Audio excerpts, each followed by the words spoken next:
Muy bien, bueno, buenos días a todos. En primer lugar, agradecer al Correo Gallego la organización de este foro y realmente ese ímpetu que tienen para poder realmente difundir todo lo que tiene que ver con la digitalización y con la tecnología en un lenguaje accesible a todas las personas y quitando un poco lo que es toda esa transformación digital de los foros meramente especializados y haciendo llegar todo lo que está suponiendo los avances tecnológicos en la transformación tanto del sector público como del sector privado.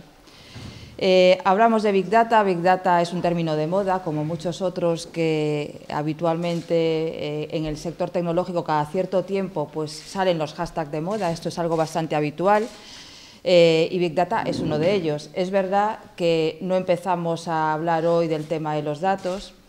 Es ya largo el recorrido que muchas organizaciones hay en esta materia.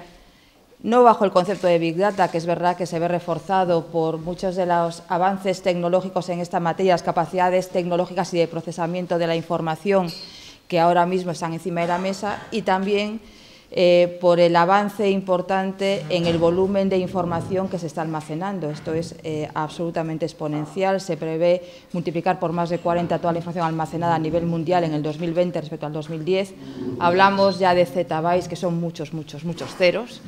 Y, por tanto, creo que no solamente la gran cantidad de información vinculada al gran proceso de digitalización que se está llevando a cabo en todos los sectores, vinculados también a los hábitos de consumo de todos nosotros, donde dejamos muchísimos rastros por Internet cada vez que hacemos cualquier tipo de trámite, de consulta, de acceso. Toda esa información de muchísima riqueza realmente está potenciando todo lo que durante los últimos años llamábamos como análisis de los datos, hablábamos de inteligencia de negocio y ahora hablamos de Big Data pensando no solamente en hacer uso de información estructurada, sino también de información no estructurada y con unas capacidades enormes de procesamiento y de toma de decisiones.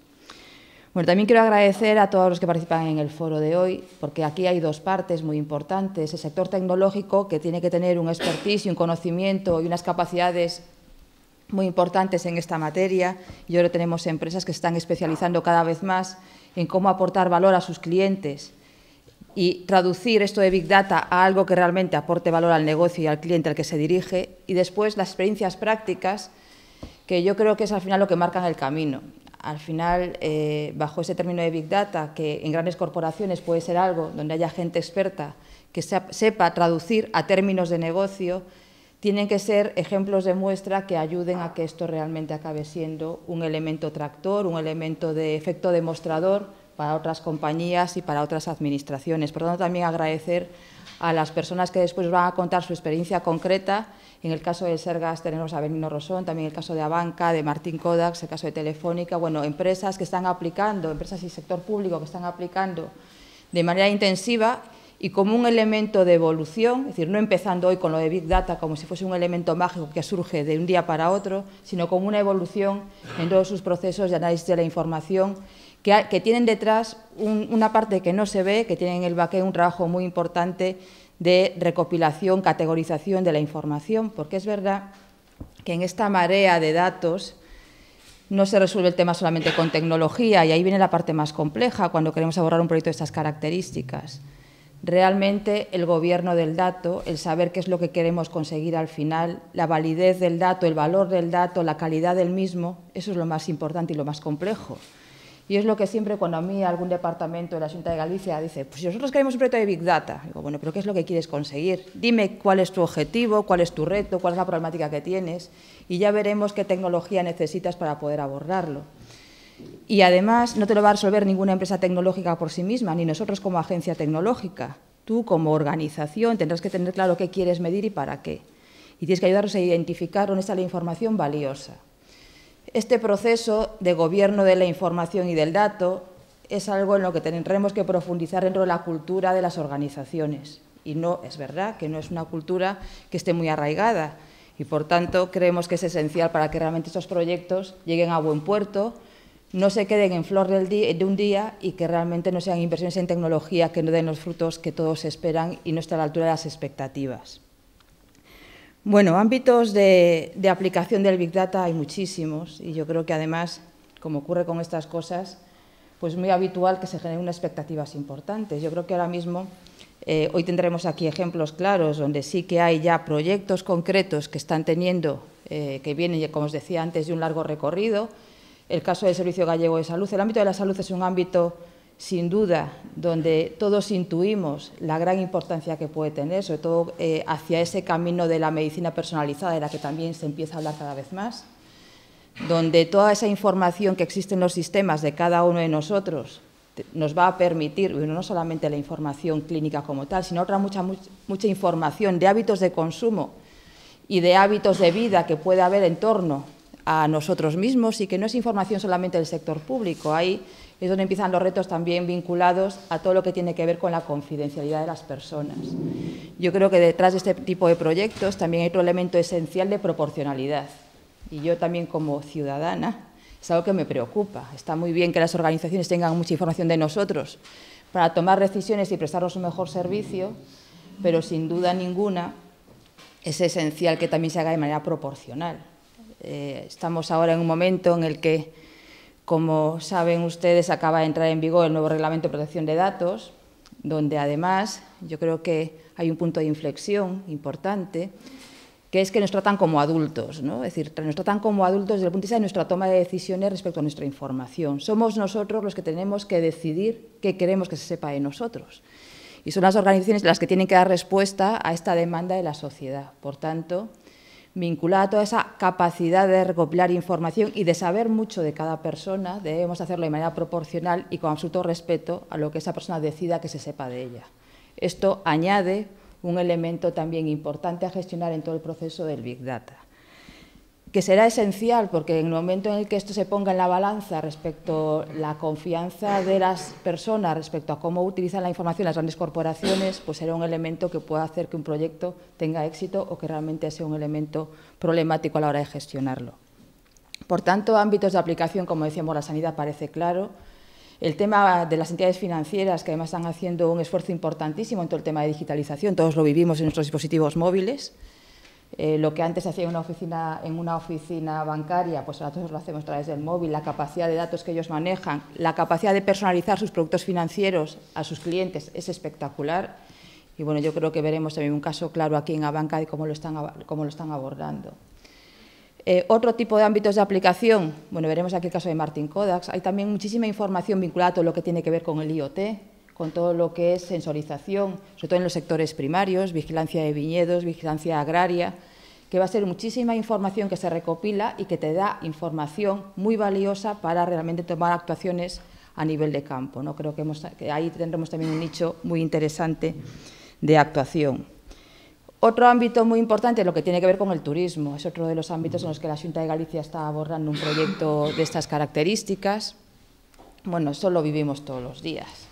Cuando nos organizamos un viaje, pues entre que lo que haces en Booking, en TripAdvisor y demás, bueno, yo creo que tienen un perfil, nos pasa a todos, entonces empiezan a llegar que si has ido a tal sitio, seguro que te interesa ver esto otro. Que ya realmente hay grandes compañías, grandes corporaciones a nivel internacional que hacen un uso muy importante de toda la información que vamos dejando en el rastro de Internet. También los gobiernos debemos, a la hora de facilitar el acceso a los servicios turísticos dentro de la comunidad autónoma y promover la difusión de nuestra riqueza turística, pues hacer uso de esa información. Ahí con la Agencia de Turismo y con el Instituto de Estudios del Territorio tenemos un proyecto muy interesante para intentar aprovechar este potencial y para poder empezar a facilitar servicios personalizados a la gente que se acerca a Galicia. Otro ámbito en esta línea también muy interesante y que yo soy de las que estamos convencidas de la capacidad para modificar la dinámica habitual de trabajo de las administraciones públicas, ¿no? Que somos administraciones muy reactivas. Las administraciones funcionamos porque alguien pide. Entonces, si alguien pide, la administración hace, con más o menos demora en hacer, pero hace porque alguien pide. Esto nos abre el camino, y de hecho la ley que tenemos ahora en trámite de administración digital abre el camino a facilitar este tipo de actuaciones, que es una administración proactiva. Yo siempre digo que si una persona tiene derecho, ¿por qué esperas que te lo pida? Dáselo. Si una persona acaba de tener un hijo y tiene derecho a la tarjeta bienvenida, ya sabemos que ha nacido un hijo, lo sabemos además al momento, porque además Tenemos todos los sistemas integrados en el plano operacional, ya le hacen la prueba de metabolopatías en el hospital, llega al registro civil, ya se da de alta en la tarjeta sanitaria, tenemos todo absolutamente trazado, por tanto ya sabemos que esa persona ha tenido un hijo, ya sabemos que hay que enviarle la tarjeta Benvida. ¿Para qué esperamos un procedimiento administrativo y demás? Además, podemos saber qué tipo de renta tiene esa persona, dónde vive, si hay escuelas infantiles en su entorno, si tiene algún tipo de ayuda a la que pueda optar. Todo ese tipo de actuaciones proactivas, haciendo uso de la información que tenemos de la persona, sería importantísimo para avanzar hacia ese servicio administrativo proactivo, huyendo un poco del procedimiento administrativo ordinario. Es un camino que sin duda andaremos, costará tiempo, porque las administraciones públicas son maquinarias complejas a la hora de cambiar sus dinámicas de trabajo, pero será el siguiente paso, más allá de la administración electrónica a la que llevamos hablando muchísimo tiempo y que está bien, pero no es el fin. Es un camino que hay que recorrer, hay que digitalizar cómo hacemos las cosas, pero para intentar hacerlas de manera distinta. Y, por supuesto, ahí el tener capacidad de análisis de toda la información que manejamos, de todas las personas que se relacionan con todos los servicios públicos, tiene un potencial enorme. Por tanto, el Big Data aplicado a las administraciones públicas y a una dinámica de relación con el ciudadano diferente es, sin duda, yo creo que uno de los elementos fundamentales que veremos en los próximos años. Bien, como os decía, por parte de la Xunta de Galicia, yo creo que los ámbitos ahora mismo más maduros para avanzar en la aplicación de esta tecnología, el ámbito de salud, sin ninguna duda, el ámbito de turismo, son los ámbitos más inmediatos que, como os decía, estamos abordando en el corto plazo. Otro elemento fundamental, y que yo siempre que tengo la oportunidad lo comento, es que todo eso está muy bien, pero eso también tiene que repercutir en que aquí tengamos talento y conocimiento para abordar este tipo de proyectos. Y aquí que hay muchas compañías hoy reunidas, yo sí que las invito a todas a que realmente potencien la localización de talento para abordar proyectos de estas características aquí en Galicia. Esto lo hacen las personas y yo ya sé que esto es un sector muy demandante de talento y esto es complejo porque ahora mismo es un sector también que tiene unas perspectivas de empleo muy halagüeñas, que yo espero que redunden en Galicia. Este es también uno de los objetivos del Gobierno de la Xunta de Galicia, que la apuesta por los proyectos de digitalización no solamente nos ayuden a hacer las cosas mejor y de otra manera, sino nos ayuden en el crecimiento económico de esta tierra. Y, sin duda, esto pasa porque las empresas localicen talento, localicen recursos en Galicia. Después tendremos a Andrés García Rodeja, que ellos, de hecho, desde cuando eran HP Enterprise, ahora ya son DXC Technology, localizaron aquí en Galicia un centro de expertise, un centro de excelencia en materia de inteligencia de negocio y de Big Data. Creemos que es un camino fundamental, creemos que Galicia tiene capacidad, porque tenemos universidades que forman a personas en muchas de las capacidades necesarias para este tipo de proyectos y, por tanto, localizar centros de excelencia que trabajan no solamente para Galicia, sino para otros lugares del mundo, creemos que es un camino que entre todos deberíamos intentar recorrer con más fuerza. Por mi parte, Ángel, yo creo que poco más. Desear que la jornada de hoy sea fructífera. Yo de verdad que agradecer a todas las personas que se han brindado a contar aquí sus experiencias, a las empresas, a la gente que viene de las empresas tecnológicas, de las empresas que aplican esta tecnología, del Sergas, a agradecerle a Beni su presencia hoy aquí y a todos vosotros y al Correo Gallego, como decía, por ayudarnos a difundir en lenguaje normal lo que la tecnología puede suponer al desarrollo de Galicia. Muchas gracias. Muchas gracias al Correo Gallego también por invitarnos a pasar este rato con vosotros y a contaros lo que hacemos y esto que nos apasiona. Soy el responsable del Centro de Excelencia en Inteligencia de Negocio que DXC Technology tiene desde el 1 de julio de 2016, ubicado aquí en la Ciudad de la Cultura, dentro de un convenio, dentro de nuestra presencia en el Pacto Digital y un convenio con la Antega también. Y es un centro en el que damos servicio no solamente a proyectos en Galicia, sino que damos servicio a proyectos de toda España y Portugal. Somos el centro de referencia de desarrollo de proyectos de DXC para España y Portugal y también colaboramos en proyectos internacionales, fundamentalmente Europa, pero también todo el mundo, ¿no? Esto también querrá funcionar. Bueno, DXC Technology es una marca que probablemente os suene más el sitio de donde provenimos, ¿vale? DXC Technology es el resultado de la fusión de la división de servicios corporativos de HP con la compañía americana CSC. Somos una empresa independiente con más de 170.000 empleados en todo el mundo. Operamos en más de 70 países con una facturación anual de más de 25.000 millones de dólares. Somos el el principal proveedor de servicios tecnológicos independiente del mundo y llevamos operando, de momento, 1 año y 2 meses, ¿no? Nacemos el 1 de abril de 2016. Uno de nuestros eslóganes es: somos una empresa joven, pero que no hemos nacido ayer. Acumulamos toda la experiencia, tanto de esta división de servicios de HP como de CSC combinada, ¿vale?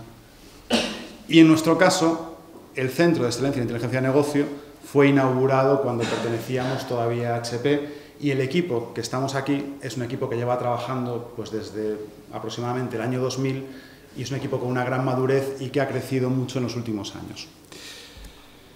Pero venimos a hablar de Big Data, ¿vale? Como antes comentó la directora de Antega, estamos en un momento en el que hay una total explosión del volumen de información que se genera y que se tiene que procesar, ¿no? Estamos hablando de zettabytes de información, estamos hablando de que todas las operaciones que se generan en Internet, todo el rastro que vamos dejando al utilizar nuestros smartphones, toda la sensorización que podemos hacer en nuestros procesos industriales, genera un volumen enorme de información.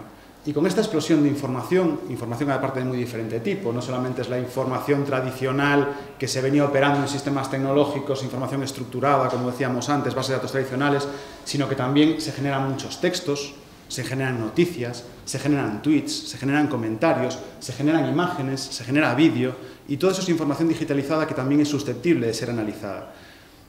Aproximadamente a partir del año 2010 se empezó a hablar de Big Data. Antes hablábamos más de procesamiento de información, análisis de información, inteligencia de negocio, sistemas de soporte a la toma de decisión, pero llegó un momento en el que la cantidad de información era tan amplia que se produjo un reto tecnológico. Y ese reto tecnológico consistía básicamente en ser capaces de almacenar y procesar toda esa información. Y parece que todo el foco del sector, en esta moda del Big Data, todo el foco del sector se dirigió a ese reto de almacenar mucha información. Esto no es lo más importante.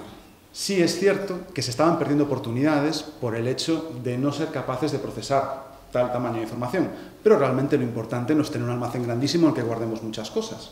Lo importante es poder obtener valor de todas esas cosas que estamos almacenando.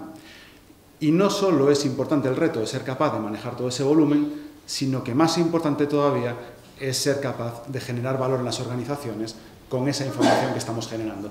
Y ese reto no es nuevo, como comentaba también antes la directora Mar Pereira, sino que es un reto que llevamos afrontando todas las organizaciones durante muchos, muchos años. Ahora tenemos más oportunidades, tenemos más información, tenemos más fuentes, tenemos más nivel de detalle con el que podemos ver procesos de negocio, pero el reto fundamental es extraer valor de los datos. ¿Vale? Para extraer valor de los datos, en este mundo en el que se está generando tal volumen de información, normalmente se da un patrón común, ¿vale? Se da un patrón común en el que hay 3 etapas. Por una parte, hablamos de recopilación de la información. Estamos siendo capaces de guardar, de capturar todo este volumen de datos.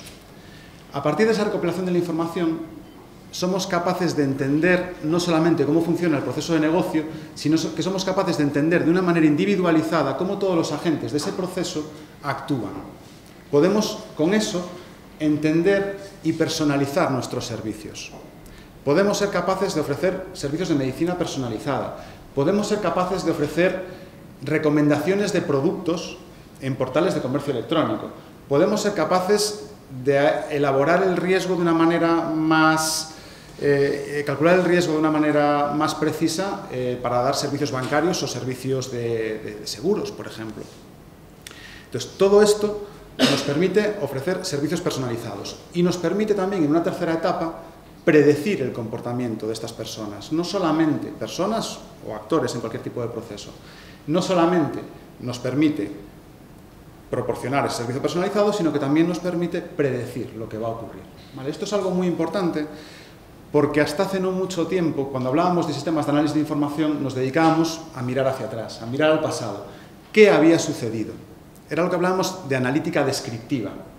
Estábamos entendiendo qué había sucedido en el pasado y en base a eso podíamos extrapolar qué creíamos que iba a suceder en el futuro. En el momento en el que tenemos este tipo de sistemas de información avanzados, A mí siempre me gusta mucho a Big Data poner el apellido de Analytics, ¿no? Siempre hablo de Big Data y Analytics. Es más, muchas veces me oiréis hablar de Analytics y Big Data, poniendo primero Analytics porque al final es el para qué lo estamos utilizando, no simplemente el guardar información por el hecho de guardarla. Todas estas técnicas nos permiten predecir qué es lo que va a suceder, con una probabilidad mayor o menor, pero también podemos calcularla. Y esas predicciones no solamente es necesario, no solamente es posible hacerlas sobre grandes volúmenes de datos. Una de las buenas noticias que también podemos dar es que también hay mucho valor oculto en el small data, en conjuntos de datos no tan grandes al alcance de todos, en los que se pueden aplicar estas mismas técnicas. Y este mismo patrón de recopilación, personalización y predicción también es aplicable de una manera accesible para todas las organizaciones, no solo grandes compañías o administración pública, sino que es accesible para todos. ¿Algún ejemplo? Y por temas de entretenimiento, cosas que podamos entender todos, ¿cuántos de aquí estáis suscritos a Netflix o alguna plataforma de televisión bajo demanda? Por hacernos una idea. Prácticamente todo el mundo. Está cambiando la manera de consumir contenido digital, tanto plataformas de streaming de vídeo como también plataformas de audio, como sería el caso de Spotify. Hay muchísima tecnología detrás de esto, no solo para hacernos llegar el contenido. En el momento en el que los contenidos están disponibles en una plataforma digital, yo para saber mis audiencias no necesito hacer una encuesta, tener un poco la Sociedad General de Medios que me digan quién ve qué cosas, sino que yo como proveedor de ese servicio sé exactamente qué persona escucha qué canción, ve qué serie, a qué hora lo hace, si la ve hasta el final, si ve 2 capítulos seguidos, si escucha un disco de un artista completo o tiene una playlist en la que va combinando música de diferentes artistas. Yo con toda esa información puedo hacerme un perfil de esa persona, compararlo con personas similares, en base a los gustos de esas personas similares, ofrecerle al usuario contenido que potencialmente también le vaya a resultar interesante. Yo de esa manera, como usuario, por ejemplo, en este caso de Spotify, puedo descubrir nueva música que de otra manera a lo mejor no accedería a ella, y lo mejor de todo es que me gusta. Como me gusta, sigo pagando una suscripción. Todo esto está transformando un sector, en este caso el del entretenimiento, pero este proceso se está dando en muchos otros. Hablamos de Uber, economía colaborativa y muchas iniciativas en las que la tecnología y el Big Data está transformando el sector. Una cosa que me parece muy curiosa, en estos 2 ejemplos que acabo de poner ahora mismo, en el caso, por ejemplo, de Netflix, con toda esa información, Netflix no solo proporciona contenidos, que eso fue su origen. Netflix inicialmente era un videoclub que te mandaba el VHS a casa por correo, porque Internet no podías bajarte todavía, no tenía la velocidad suficiente para bajarte los contenidos. Empezaron así, y ahora son una productora de contenidos. ¿Por qué Netflix, que empezó siendo un videoclub que te enviaba por correo una cinta de vídeo o un DVD, acaba siendo una productora de contenidos?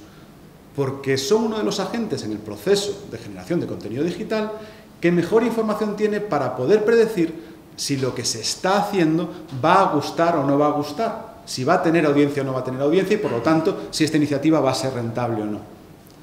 En el caso de Spotify, por ejemplo, su negocio es que sigamos pagando religiosamente la suscripción mensual.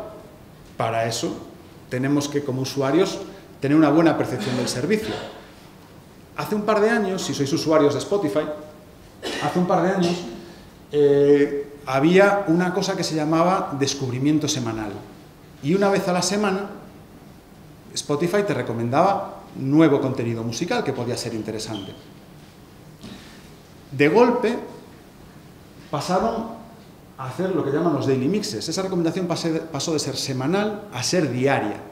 Bueno, yo como usuario lo valoro mucho, todos los días tengo una especie de radio de cosas que me gustan, está fantástico, pero si sabéis lo que ha habido detrás para ser capaces de ofrecerme esas recomendaciones, no solo una vez a la semana, sino todos los días, es más, en tiempo real, porque esto se va calculando en tiempo real, conociendo un poco la tecnología que hay por detrás, os puedo contar que lo que ha sucedido es que en vez de tener su información en los centros de datos de esta compañía a lo largo de todo el mundo, que tenían unos problemas interesantes de sincronización de esa información entre unos y otros centros de datos, y eso les hacía que no pudiesen dar un servicio al usuario más allá de una vez cada semana, pasaron a la nube, en este caso a la nube de Google, y al pasar a la nube de Google pudieron tener otra serie de tecnologías de Big Data más orientadas a sus necesidades que les permitieron afrontar ese reto tecnológico para dar un mejor servicio al usuario final y acortar el tiempo y la frecuencia, y aumentar la frecuencia con la que se dan este tipo de recomendaciones.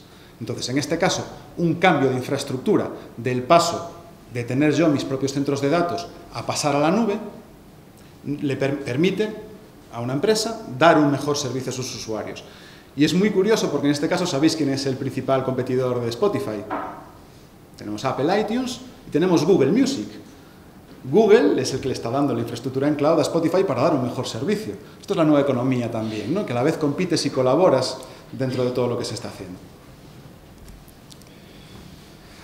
Más aplicaciones de Big Data, procesos tradicionales que se están transformando gracias a la digitalización y al análisis de información. La educación. El ejemplo de Coursera, por ejemplo, que proporciona cursos de gran calidad online. ¿Por qué Coursera es capaz de proporcionar cursos de gran calidad online? Además, obviamente, de contar con acuerdos con grandes universidades y bueno, está fundada por Andrew Ng, que es uno de los principales también cerebros en el mundo de Machine Learning e inteligencia artificial. Dentro de este tipo de plataformas, no solamente te estoy ofreciendo el contenido para que tú hagas un curso. Yo sé cuándo haces el curso, sé a qué ritmo vas, sé si eres constante viendo, por ejemplo, una lección cada día, sé si te das el atracón antes de los plazos límite, y sé en función de la pauta de acceso a la información y de tú cómo lo vayas haciendo el curso, sé que parte del contenido está siendo más fácilmente interpretado por los alumnos y más fácilmente entendido, y en cuál, pues a lo mejor tienes un vídeo en una clase en el que hay 5 minutos en el que todo el mundo le está dando para atrás y viéndolo 4 veces, eso no necesariamente es bueno, a lo mejor es porque no lo han entendido. Entonces, toda esa información me permite mejorar la calidad de mis cursos. Me permite predecir también el éxito académico de mis alumnos y me permite ofrecer contenidos de más calidad.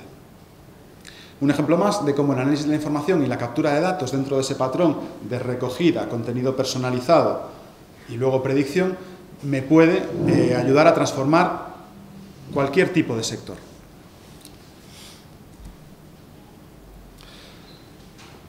Hablábamos antes también de, cuando se habla de Big Data muchas veces, pues hablábamos de las 3 Vs, ¿no? Velocidad, variedad y volumen. A mí es algo que no me acaba de entusiasmar, por decirlo de alguna manera, porque estamos describiendo la materia prima, ¿no? Es como si digo, bueno, pues el petróleo es muy importante para la economía porque es un líquido viscoso negro que procede de materia orgánica. Bueno, eso está fantástico, es correcto, pero ¿para qué uso el petróleo? Yo refino el petróleo para conseguir gasolina, gasóleo, plástico, que tienen diferentes aplicaciones que me permiten hacer otras cosas. Con los datos es lo mismo, ¿no? Entonces, dentro del Big Data, el puro reto tecnológico se queda corto. Es necesario mucho más para realmente poder refinar esos datos y extraer valor. Y hay cosas que no deberíamos olvidarnos. Nos quedamos a veces con ese hashtag de Big Data un poco pues solo pendientes de ser capaz de almacenar y procesar ese gran volumen de información y nos olvidamos de temas muy relevantes, como sería la calidad del dato. No me vale de nada almacenar mucha información si esa información no representa verazmente lo que realmente está ocurriendo. También en la relevancia, como decíamos antes. Hablo muchas veces del síndrome de Diógenes digital. Guarda que ahora puedes, guarda el dato que ahora puedes. Lo mismo, si yo tengo un almacén enorme, yo no se me ocurre guardar absolutamente todo lo que se me ocurra en ese almacén si no lo voy a utilizar nunca y además lo voy a guardar de manera desordenada. Con los datos es lo mismo, solo que bueno, a lo mejor solamente vemos un CPD con luces y no vemos todo el orden o el desorden que hay detrás. Es más difícil a simple vista intuir si una iniciativa está adecuadamente organizada y gobernada y si realmente la información que se está guardando, que se está almacenando y el análisis que se va a hacer es relevante para el proceso de negocio o no. Muy importante también hablar de inmediatez. Históricamente, el tipo de análisis de datos que se hacía, como os comentaba antes, era mirando hacia atrás, mirando hacia el pasado. En ese caso, pues era suficiente con analizar la información y actualizarla una vez al mes, una vez al día o una vez cada 4 horas. Pero el valor de una decisión, el valor de un análisis, disminuye con el tiempo y muchas veces disminuye muy rápido. Disminuye realmente rápido. Si hablamos, por ejemplo, de medicina personalizada y yo, gracias a un sistema inteligente, sé que un determinado paciente, si no le proporciono un tratamiento determinado, se va a agravar mucho su salud en ese momento, a mí eso no me vale de nada que el sistema inteligente me lo diga dentro de una semana. Yo necesito que el sistema inteligente me lo diga en el momento en el que se está produciendo esa necesidad. Y eso es otro reto tecnológico, no solamente almacenar y procesar grandes volúmenes de datos, sino hacerlo también de manera inmediata. Hablamos muchas veces de tiempo real o de tiempo casi real. Muchas veces el decalaje de 1, 2 minutos, 5 minutos es suficiente, pero no es suficiente un día o dos. Yo en un día o dos puedo haber perdido un cliente. Si mi sistema predice que ese cliente, en caso que no le aplique un descuento, se va a marchar a la competencia, yo tengo que actuar antes de que se marche de manera efectiva. Recuperarlo luego es mucho más difícil. No me vale de nada tener esa información dentro de 2 días, la necesito ya. La tecnología hoy en día ya nos permite eso. Era algo que hasta no hace mucho tiempo no estaba al alcance de cualquiera, pero sí que ahora hay tecnologías que nos permiten, de una manera accesible para todos, empezar a tener este tipo de servicios. Y por último, y no menos importante, la seguridad. Si podemos almacenar mucha información, hay mucho dato personal, como comentábamos antes también, hay el nuevo reglamento de protección de datos que nos permite gobernar qué información hay sobre nosotros o cuál no. También es muy importante no solamente este cumplimiento de la normativa y el aseguramiento de la privacidad de los datos personales, sino también yo como organización quiero poder garantizar que solo pueden acceder a la información aquellas personas a las que yo previamente he autorizado. Si la información tiene valor y puede ser un generador de ventajas competitivas, una filtración de esa información puede suponer un contratiempo importante para mi organización y echar por tierra toda la inversión y el retorno de inversión que yo tenía en este tipo de cosas, ¿no? Un aviso es que en todas las tecnologías de Big Data son más nuevas que las tecnologías tradicionales. Por lo tanto, el foco en la seguridad es especialmente relevante. Tú tienes un gestor de base de datos tradicional en los que tienes muchas funciones de seguridad que ya están muy probadas, muy usadas, muy testeadas. Todo el mundo de Big Data, las tecnologías están cambiando muy rápido, con ese foco puesto en ser capaz de procesar tanto volumen de información. Y eso provoca que muchas veces la seguridad quede en un segundo plano. Está ahí, pero ni es tan fácil de configurar, ni es tan fácil de asegurar. Por lo tanto, cualquier iniciativa de Big Data se debe poner un especial foco en ese cumplimiento de la seguridad. La tecnología por sí sola no nos va a resolver todos los problemas. Y estamos hablando de un entorno, de un ámbito en proyectos con una fuerte componente de innovación. Y son proyectos y son iniciativas que tienen también un alto riesgo. Si buscamos en Google proyectos en Big Data fracasados, pues veremos muchos porcentajes, pero sí es cierto que un amplio porcentaje de proyectos todavía no han conseguido pasar a esa fase de producción y generación de valor efectiva. En muchos casos esto se debe a la no utilización de metodologías específicas. No son proyectos tradicionales, son proyectos que requieren combinar tecnología y negocio de una manera eficaz. Y por lo tanto es muy importante para garantizar el éxito de las iniciativas utilizar metodologías específicas. En nuestro caso, dentro de XTED tenemos nuestra metodología Global Method para BI Implementation, hay muchas más, ¿vale? Lo importante es utilizar una metodología específica para este tipo de iniciativas. Y también es muy importante asumir que estamos en un entorno cambiante y asumir que no podemos predecir exactamente cómo va a comportarse una iniciativa de estas características desde el punto de vista de gestión.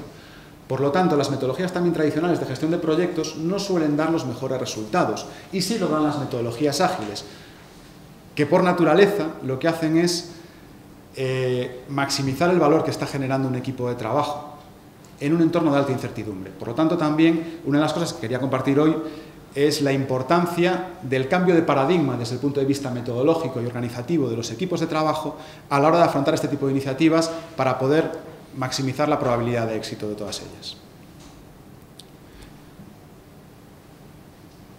Y por último, el talento.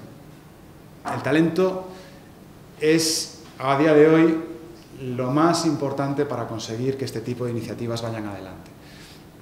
Se habla mucho de los data scientists, por ejemplo, los científicos de datos. No es el único perfil, pero es el que está más de moda. Hay arquitectos Big Data, consultores de inteligencia de negocio, desarrolladores, hay mucho tipo de perfil, pero sí es cierto que el data scientist es uno de los que más se habla.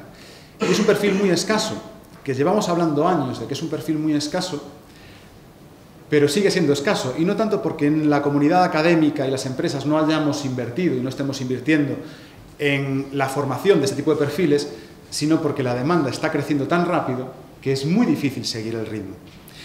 ¿Y por qué sucede esto? ¿Por qué es tan difícil también formar estos científicos de datos al ritmo al que realmente el mercado está demandando?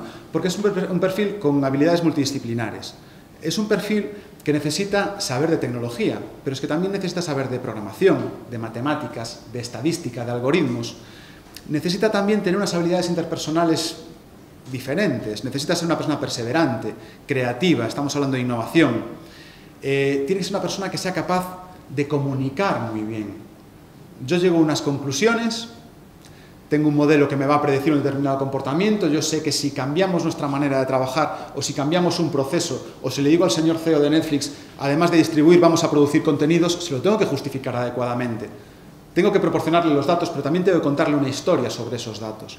Entonces es también muy importante que estos perfiles sean capaces de contar esa historia.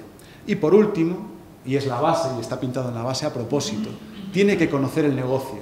Yo puedo dominar las técnicas, ser un gran comunicador, conocer la tecnología, pero si no conozco el mundo en el que estoy aplicando todo esto, si no conozco el negocio, si no conozco el sector, tampoco voy a ninguna parte. Yo no conozco a nadie que sobresalga en estas 4 dimensiones. De hecho, decimos a veces de broma que es más fácil encontrar un unicornio que toque el piano que encontrar a alguien que sea sobresaliente en estas 4 dimensiones. Sí es cierto que normalmente, pues, o se es más fuerte en tecnología o se es más fuerte en negocio, pero es que es tan amplio que es realmente difícil poder estar al día en todo. ¿Qué sucede? Tenemos equipos de trabajo. No busquemos ese perfil individual únicamente. Si lo hay, perfecto. Si alguien encuentra el unicornio, felicidades. Y que no se le vaya. El trabajo en equipo es fundamental. Equipos multidisciplinares, en el que unos y otros se complementen. En el que estas habilidades se complementen, surgen cosas de manera mucho más fácil que si solamente buscamos a una única persona. Hablábamos antes de metodologías ágiles, como una manera también de enfocar el equipo hacia la creación de valor. Las metodologías ágiles también permiten formar equipos de alto rendimiento. Permiten alinear el talento para compensar y complementar adecuadamente todo este tipo de necesidades y de habilidades. Dentro de XT, para afrontar este reto de captación de talento, de formación de talento y de maximización de valor, tanto a nivel metodológico como a nivel de formar nuevos profesionales, la apuesta que se ha hecho por Galicia es muy importante. Ahora mismo somos 53 profesionales en el centro y nuestro plan es que esa cifra alcance los 80 profesionales a principios de 2019. El crecimiento es muy amplio y para ello no solamente estamos abiertos a todos aquellos profesionales que quieran aportar su conocimiento en nuestro equipo, sino que también estamos muy relacionados con el tejido universitario para ayudar a formar adecuadamente a este tipo de profesionales. Antes comentaba Eduardo nuestra participación y colaboración en el máster de Big Data de la Universidad de Santiago de Compostela. Tenemos una iniciativa propia también, que es el que le llamamos el Observatorio de XT, que consiste en que nuestros profesionales tutelan proyectos de fin de grado de carreras tecnológicas. Este año tenemos 4 alumnos que están haciendo su proyecto de fin de grado con nosotros de la Universidad de Santiago y un alumno de la Universidad de Vigo, dentro del campus de Orense. Y además ofrecemos prácticas tuteladas de una manera diferente, en la que los alumnos también hacen sus prácticas tuteladas curriculares con nosotros, en este caso de la Universidad de Santiago, y en el que esos alumnos forman equipos de trabajo a los que se les ponen retos y trabajan con metodologías ágiles, y dentro de esos retos tienen también responsables y dinamizadores de la compañía. Entonces, bueno, hemos visto que esa manera también diferente, tanto desde el punto de vista académico como desde el punto de vista de resultados y de acortar la curva de aprendizaje, ha tenido un éxito muy importante. Este año tenemos 7 alumnos de la universidad haciendo las prácticas con nosotros, lo cual parece una cifra no muy espectacular, pero si pensamos que solo había 50 alumnos en la facultad, Eduardo, corrígeme si me equivoco, creo que eran 52 o 53 alumnos que iban a hacer las prácticas este año, 7 alumnos es un porcentaje muy elevado, ¿vale? Entonces, bueno, creemos que también esta forma de hacer las prácticas tuteladas es una forma muy atractiva para el alumno y muy interesante. Aún así, seguimos necesitando talento. O sea, el salto de 53 personas a 80 personas no es inmediato. Y además, aquí hay compañeros de otras compañías que también están necesitando talento. Así que os animamos también a las universidades a fomentar la formación en este tipo de perfiles. Hay una iniciativa muy interesante en la Universidad de La Coruña también, con un grado en Ciencia de Datos, que es un grado específico también de este tipo de ámbito de aplicación. Bueno, ya para terminar, contar, por ejemplo, algunas de las iniciativas que tenemos internas de innovación y de aplicación. En este caso, es algo que acaba de terminar los alumnos de prácticas de este año. Antes también comentaba la directora que uno de los ámbitos de aplicación más importantes que se le pueden sacar un valor a corto plazo es el turismo, y efectivamente se pueden hacer muchas cosas en el ámbito de turismo que están también al alcance del sector ahora mismo. Y en este caso podemos ver aquí un agregador de eventos. Antes hablamos de que no siempre era la Big Data, también el Small Data es importante, y también muchas veces el reto no viene tanto del volumen como de la dispersión y la distinta naturaleza de la información. Si ahora mismo yo quiero saber qué eventos va a haber en Santiago en las próximas 2 semanas, o qué eventos va a haber en Ferrol o en Coruña, pues tengo un montón de información accesible en Internet. Pero ¿cuál es el problema? Que está dispersa por un montón de páginas web diferentes. Cada ayuntamiento tiene la suya, asociaciones culturales tienen la suya, y realmente para mí es un trabajo importante ser capaz de identificar todo ese tipo de contenidos. Aquí lo que se ha hecho en este trabajo interno ha sido un agregador. Igual que Booking te agrega las ofertas de muchos hoteles, ¿por qué no vamos a hacer un agregador de cualquier tipo de evento que esté disponible ahora mismo para el ciudadano?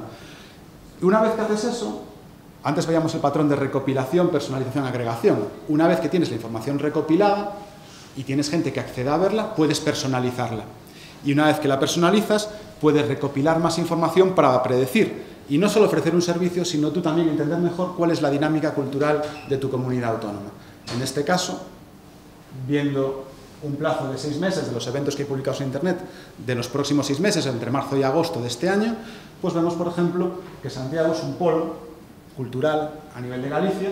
Coruña, Pontevedra también tienen muchos eventos, ¿no? Entonces, insisto en lo que comentaba al principio, ya por cerrar, que en cualquier sector y en cualquier proceso de negocio, si confiamos en que la tecnología a día de hoy nos permite afrontar estos retos y capturar la información, y pensamos en ese patrón de recopilación, personalización y predicción, podemos transformar nuestra sociedad. Y para eso, bueno, desde aquí, desde DXC Technology también seguimos colaborando, aportando y teniendo presencia en Galicia. Muchas gracias a todos.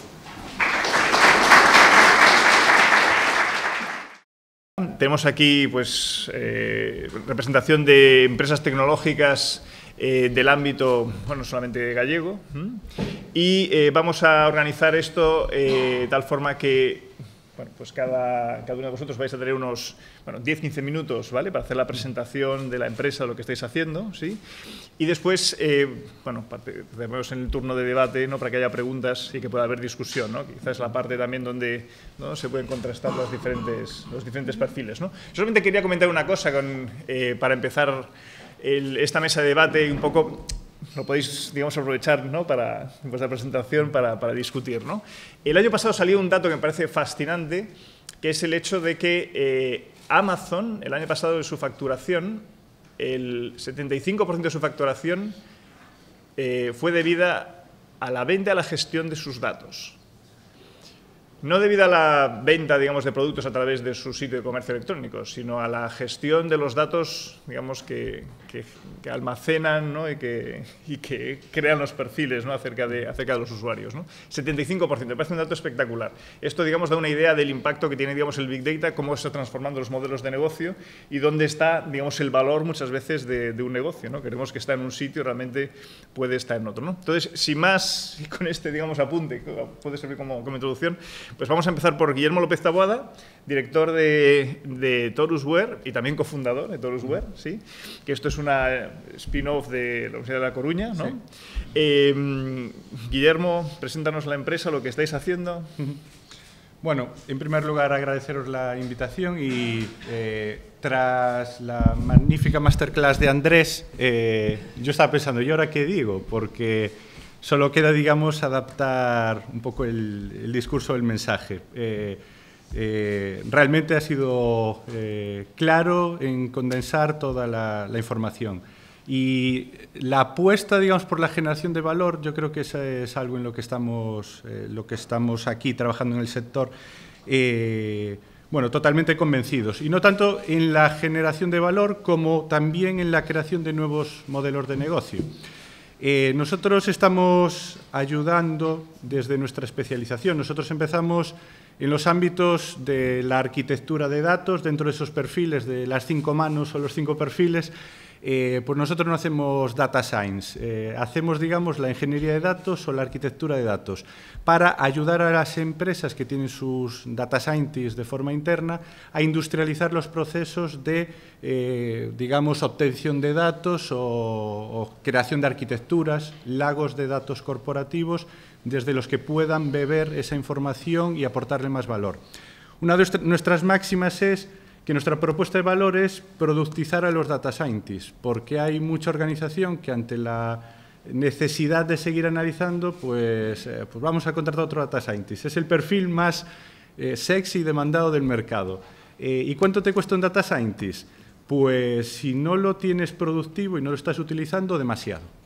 Infinito, diría yo, porque no le estás aportando, no le está ayudando a tu negocio. ¿Cuál es el, digamos, objetivo, la propuesta de valor que vemos nosotros? Si creas un lago de datos corporativo, un lago de datos, pues siempre transmitimos el mensaje de que tú al final lo que quieres es agua y quieres beber. Y quieres un lago en el que estén tus datos, pero también que puedas procesar y extraer ese valor. Que le llegue a dirección ese agua de ese lago cristalino y no que esté enturbiado, sucio, que no esté organizado, preparado, que no tengamos esa, digamos, obsesión por el Diógenes digital, que muy bien antes comentaba Andrés, de pues lo guardo todo.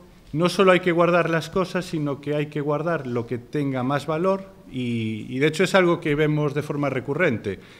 A veces nos centramos en los algoritmos de pues el machine learning, la inteligencia artificial más avanzada, y realmente hay una frase que mencionó, que dijo Bill Gates en su momento, hace más de 15 años, que él veía no los sistemas más inteligentes por tener mejores algoritmos, sino por tener mejores datos. Y por tener mejores datos y por aplicar, digamos, a fuerza bruta, pues nuevos modelos, nuevos desarrollos, entornos, etcétera, etcétera. ¿Por qué Amazon o Twitter? Cualquiera podría crear un Twitter. Programar un Twitter lo hace cualquier estudiante. Hay código abierto. ¿Qué es lo que diferencia a Twitter del Twitter que haga cualquier estudiante de nuestras magníficas universidades? Pues los datos, los usuarios, el tener esa información de forma interna. Y si nos vamos a, digamos, la prehistoria de todo este tema, donde estaba Netflix, disruptor en ese modelo, en ese negocio, ya hace más de 10 años que habían lanzado a través de Kaggle su reto de hacer un recomendador. Ellos internamente no eran capaces de, digamos, desarrollar su recomendador en nuevas versiones que mejorase a lo previo. Entonces lanzaron un reto a la comunidad, creo que era $1 millón que daban al que, digamos, generase el mejor recomendador. Sí, algo así, el reto del $1 millón. Sí, pues ese reto del $1 millón, creo que participaban cientos o miles de equipos. Y los que ganaron usaron, por cierto, la plataforma de Amazon Web Services para sacar el modelo. Se gastaron más de $1 millón. Porque realmente el nivel del estado del arte y la necesidad de lo que necesitabas, tanto por volumen de datos como por aplicar miles de modelos y darle muchas vueltas a esto, era tan grande y tan impresionante que al final es la infraestructura, el sistema, en lo que te está limitando en cierta medida. Te está limitando a día de hoy, pero en el futuro no te va a estar limitando. Conocéis que uno de los retos a los que nos estamos enfrentando es la automatización de procesos. Lo que viene o lo que está por venir, bueno, lo que ya está aquí, que hoy en día pues puede ser que tu móvil con un asistente pues te esté indicando si va a haber tráfico o no va a haber tráfico. Pero hay proyectos también de la propia Amazon. El Amazon Go es un supermercado sin cajeros. Tú coges las cosas del estante y te vas. Y te lo cobran, porque saben lo que has cogido. ¿Por qué no es a día de hoy, digamos, productizable o extensible, industrializable? Porque es realmente costoso, pues que cada vez que tú coges algo de la estantería, pues que las cámaras estén viendo qué producto es y que te, digamos, en tu sistema virtual, pues que aparezca el precio de lo que estás cogiendo, etcétera, etcétera. Pero no tardará en que ocurra eso. Un supermercado en el que no hay cajeros. ¿Conocéis uno de los retos que está teniendo la economía americana? Donald Trump está hablando del salario social.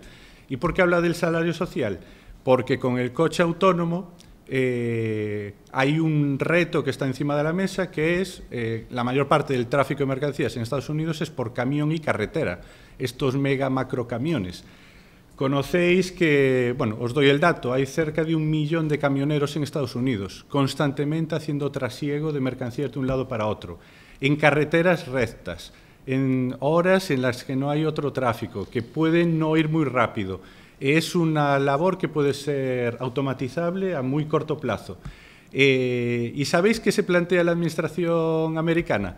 1 millón de camioneros en paro es tan peligroso como los mineros hace 40 años en el Reino Unido o en otras zonas de Europa. Por tanto, la nueva economía a la que vamos, en la que estamos, en los modelos de negocio en los que estamos, y ya con esto remato mi pitch inicial porque, bueno, después quiero que quede también tiempo para, digamos, bueno, comentar estos temas, es que los cambios que hemos tenido en los últimos 15 años, si hace 15 años me dicen que no puedo vivir sin el móvil, ahora lo tengo aquí delante, cuando estoy en el avión y lo desconectas, pues estás esperando a conectar los datos al llegar. Esos cambios que hacen que si no estás conectado, estás fuera del mercado. En los próximos 5, el siguiente reto seguramente sea pues, la inteligencia artificial, el machine learning y un servicio personalizado de tal forma que la máquina o la empresa o el servicio que te estén prestando sea mucho más inteligente de lo que va a ser ahora y que siendo más inteligente, siendo gestionado por máquinas, automatizable, empresas que no dependen pues, del conocimiento de una persona y de cómo va a prestar su servicio al resto, sino que es totalmente industrializable, tendremos una sociedad que va a ser muchísimo más productiva, es decir, podremos sacar mucho más partido a nuestros negocios, pero a la vez también vamos a poder crecer, salir de nuestras fronteras si sabemos competir, si tenemos talento. La verdadera economía del conocimiento ya llegó, pero va a ser masiva gracias al conocimiento y a, digamos, estas tecnologías. Me ha gustado mucho tanto el speech de Guillermo como la presentación de Andrés, incluso la propia presentación de la directora. Yo, pues hace un par de semanas, Cloudera me pidió que viniese aquí a hablar un poco del carácter innovador de Cloudera en todo el contexto de Big Data. Entonces, lo primero que me planteé es, ¿y qué no es innovador en Cloudera? Es más, la pregunta sería, ¿y qué no es innovador en Big Data? ¿No? Por decirlo de otra forma, lo que quiero es realmente trasladar una serie de mensajes y situar en el contexto adecuado esos mensajes. Vamos a ver, las palancas tradicionales generadoras del cambio, ¿sí?, han evolucionado. Es ahora mismo la tecnología, como bien nos explicaba Andrés e incluso Guillermo, la que está no solo habilitando, sino potenciando, ¿sí?, que los modelos de negocio tradicionales evolucionen o que surjan nuevos modelos de negocio. Me ha encantado el ejemplo de Netflix, lo conocía, pero es muy descriptivo, ¿verdad? Algo más mundano incluso puede ser los drones. Antes de ayer, ¿qué era un dron? Era un juguetito. ¿Qué es hoy un dron? Ni me paro a responder. ¿Sí? Surgen modelos de negocio alrededor de los drones con temas de vigilancia, temas de monitorización, transportes. Está cambiando y todo es gracias a la tecnología. Pues bien, si hablamos de ese cambio basado en la tecnología, estamos hablando de la transformación digital, que es la que está cambiando o posibilitando una nueva forma de interactuar como clientes con nuestros clientes o incluso a nivel de sociedad. Ahora bien, la transformación digital no es más que un conjunto de tendencias. Internet de las cosas, movilidad, Big Data, inteligencia artificial, ¿sí? Para mí, esto es personal, Big Data realmente es el epicentro de toda esa transformación digital. Porque de forma muy sencilla, tenemos ahora mismo una capacidad analítica como no hemos tenido jamás. Como bien decía Andrés, se trata de dar valor al dato, ¿verdad? Se trata de la capacidad de extrapolar y predecir conclusiones que son útiles para mi negocio. ¿Y de dónde vienen esos datos? Pues pueden venir de un entorno de IoT, pueden venir de los móviles, ¿sí? Por eso digo que es el epicentro. Ahora bien, nosotros empezamos hace 10 años en temas de Big Data y con, en particular, Cloudera. Al principio era una evangelización, era todo teórico, y ahora mismo hay una eclosión. ¿Por qué esa eclosión ahora mismo? Para mí, repito, no es solo porque es un mercado creciente con un potencial increíble detrás.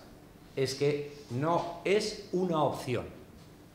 Toda empresa y toda organización que no va a dar valor a los datos accesibles, no tiene por qué ser ni siquiera internos, ¿sí?, va a estar en un contexto tan agresivo como el actual en una desventaja competitiva con respecto a sus competidores.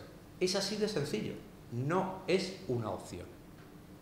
Ahora bien, toda empresa que en un momento dado entra en un contexto o en un planteamiento de proyecto de implementación de Big Data, lo ha comentado un poquito antes también Andrés, tiene que hacerse 3 preguntas. ¿Para qué? IDC nos dice que el 55% de las implementaciones de Big Data no concluyen, no se completan o no llegan a los objetivos. Es más, nos dice que las empresas dicen a su vez, el 40%, que no saben cómo abordar esto, que la falta de estrategia es la mayor barrera con la que se encuentran a la hora de implementar un proyecto de Big Data. Y de hecho el 44% no saben ni los pasos que tendrían que dar. Y es que esta es la clave a la hora de tener una implementación de éxito. Saber para qué. Nosotros nos estamos encontrando con algo muy habitual, que es la modernización, de los sistemas tradicionales. Pasar quizás de un sistema legacy o un sistema propietario de un fabricante, ¿sí?, a un sistema abierto y distribuido como puede ser de Hadoop y de Cloudera. O nos estamos encontrando, como caso de uso muy frecuente también, lo que es la optimización de los data warehouse tradicionales. ¿Por qué? Pues porque, como estaban diciendo mis compañeros, el trabajar en real time o en near real time es algo ahora vital. Y se dan circunstancias en las empresas donde la ventana de tiempo de que dispones para ejecutar un proceso de carga o de modificación de los datos es inferior al tiempo que tarda. Bueno, pues utilizando Hadoop, utilizando en particular Spark con Cloudera, nos hemos encontrado muchas veces con procesos que pasan de más de 20 horas a minutos. Y todo esto lo habilita la tecnología. Ahora bien, más allá de esta modernización, más allá de esta optimización, es vital entender que o hay un caso de uso de negocio o al final no va a ser satisfactoria la implementación. Porque todo esto lo montamos para dar soluciones a las necesidades que surgen en el negocio. Muy importante también, ¿y con qué tecnología? Yo siempre que hablo de esto, le pido a la gente, si tenéis ahí el móvil y queréis hacerlo, es muy descriptivo, que pongan en Google Big Data Landscape y lo pongan en imágenes. ¿Habéis visto alguna vez esa imagen? Hacedlo. Es un impacto, es un shock. ¿Por qué? Porque ves 3.000 productos, herramientas, fabricantes, tecnologías, open source. La pregunta es, ¿y con qué tecnología implementamos esto? Bueno, pues IDC nos dice a su vez que para el 2020 entre el 90 y 95% de las implementaciones que se denominan de Big Data tendrán Hadoop. Hadoop se está imponiendo. Y en este sentido es muy importante saber que Hadoop, o mejor dicho, el origen de Hadoop es Cloudera. Es quien lo inventó o quien inventó el ecosistema de Cloudera. Es verdad que basándose en documentos de Google, pero es el que montó todo este tinglado. Y ahora, por cuestiones de rendimiento, por cuestiones de escalabilidad, por cuestiones de seguridad, por facilidad de gestión, es el líder. ¿Sí? No voy a perder mucho más tiempo porque lo han explicado muy bien mis compañeros. El otro reto es la falta de conocimiento en el mercado. Bien, la falta de profesionales preparados para abordar todo esto. Entonces, me voy directamente a destacar, si cabe un poquito más, de Cloudera, ¿sí? Aparte de que es el líder, aparte de que estamos hablando de la tecnología Hadoop, que es la que se está imponiendo, ¿sí? Pues sus continuas aportaciones a la comunidad de open source, o, por ejemplo, sus continuas mejoras en todos los temas de analítica avanzada, de machine learning, de inteligencia artificial, o, por ejemplo, la creación de la herramienta Data Science Workbench, que permite una ciencia de datos de forma rápida, segura y fácil, ¿bien? Sin tener que estar montando ahí grandes tinglados ni proyectos. Por supuesto, todo lo relativo a cloud. Es decir, uno de los temas muy importantes para Cloudera es la posibilidad de trabajar con cualquier infraestructura de cloud, incluso proponiendo soluciones propias como Altus. Y esto es muy importante porque esto va a permitir luchar contra uno de los retos que tiene ahora mismo todo lo relativo a Big Data, que es la democratización del Big Data, es decir, hacerlo más accesible a todos, ¿no? Por último, las mejoras en todo lo relativo a lo que sería interactuar con sistemas de voz, chatbots, Internet de las cosas, etc. Y, por supuesto, la seguridad, la trazabilidad, el linaje del dato.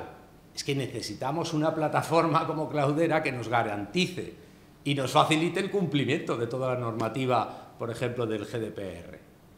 ¿Sí? Y ya concluyo, porque creo que incluso me estoy pasando, Eduardo. Sí, vale, pues ya concluyo, porque quizás nosotros somos un poquito más desconocidos.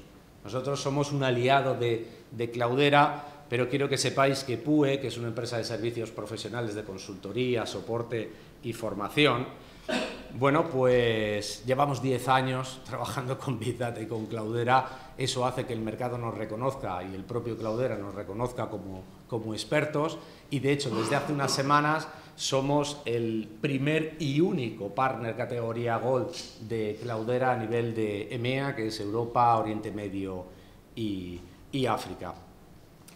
También nos nominó como su mejor partner el año pasado. Tenemos 2 referencias a nivel mundial.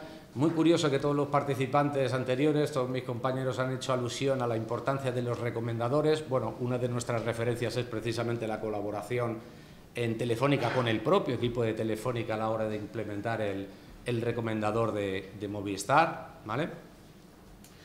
Hacemos aportaciones a la comunidad de open source, creando plugins, ¿sí? Estamos desarrollando nuevas soluciones, abriendo línea de producto, en este caso con temas de ciberseguridad, machine learning sobre una plataforma de Big Data.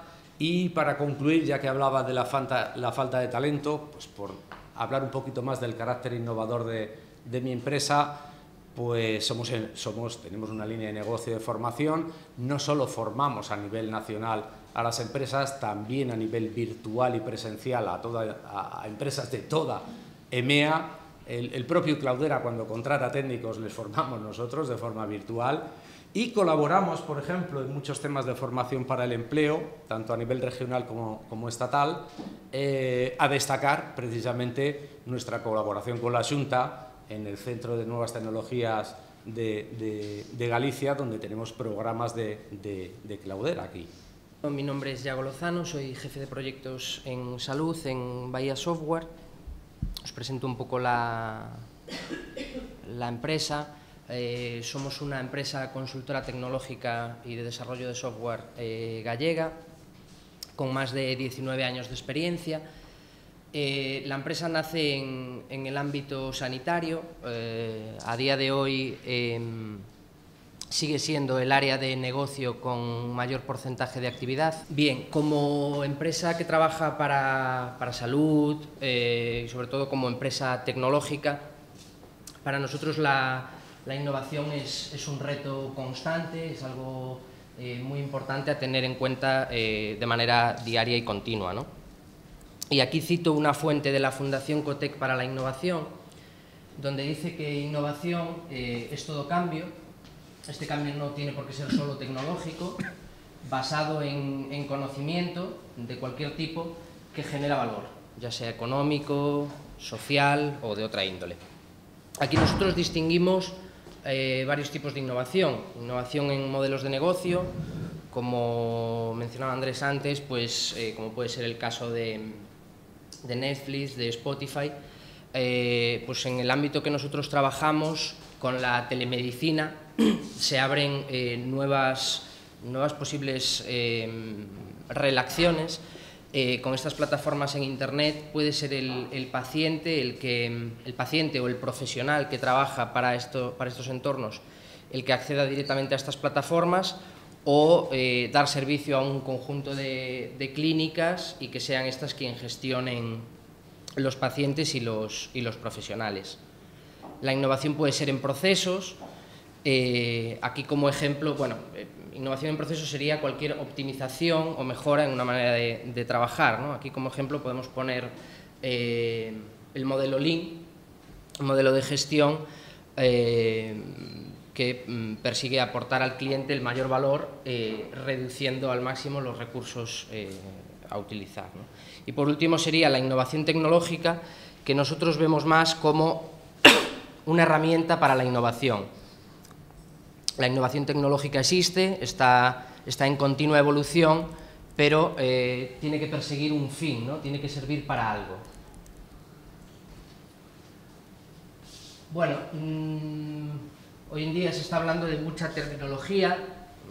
Este foro es un foro de Big Data, relacionado con Big Data. Podemos hablar de inteligencia artificial, de Machine Learning, Deep Learning. Aquí en este esquema quería centrar un poco qué significa cada uno de estos términos, ¿no? En la parte superior, relacionados, tenemos la estadística y la inteligencia artificial.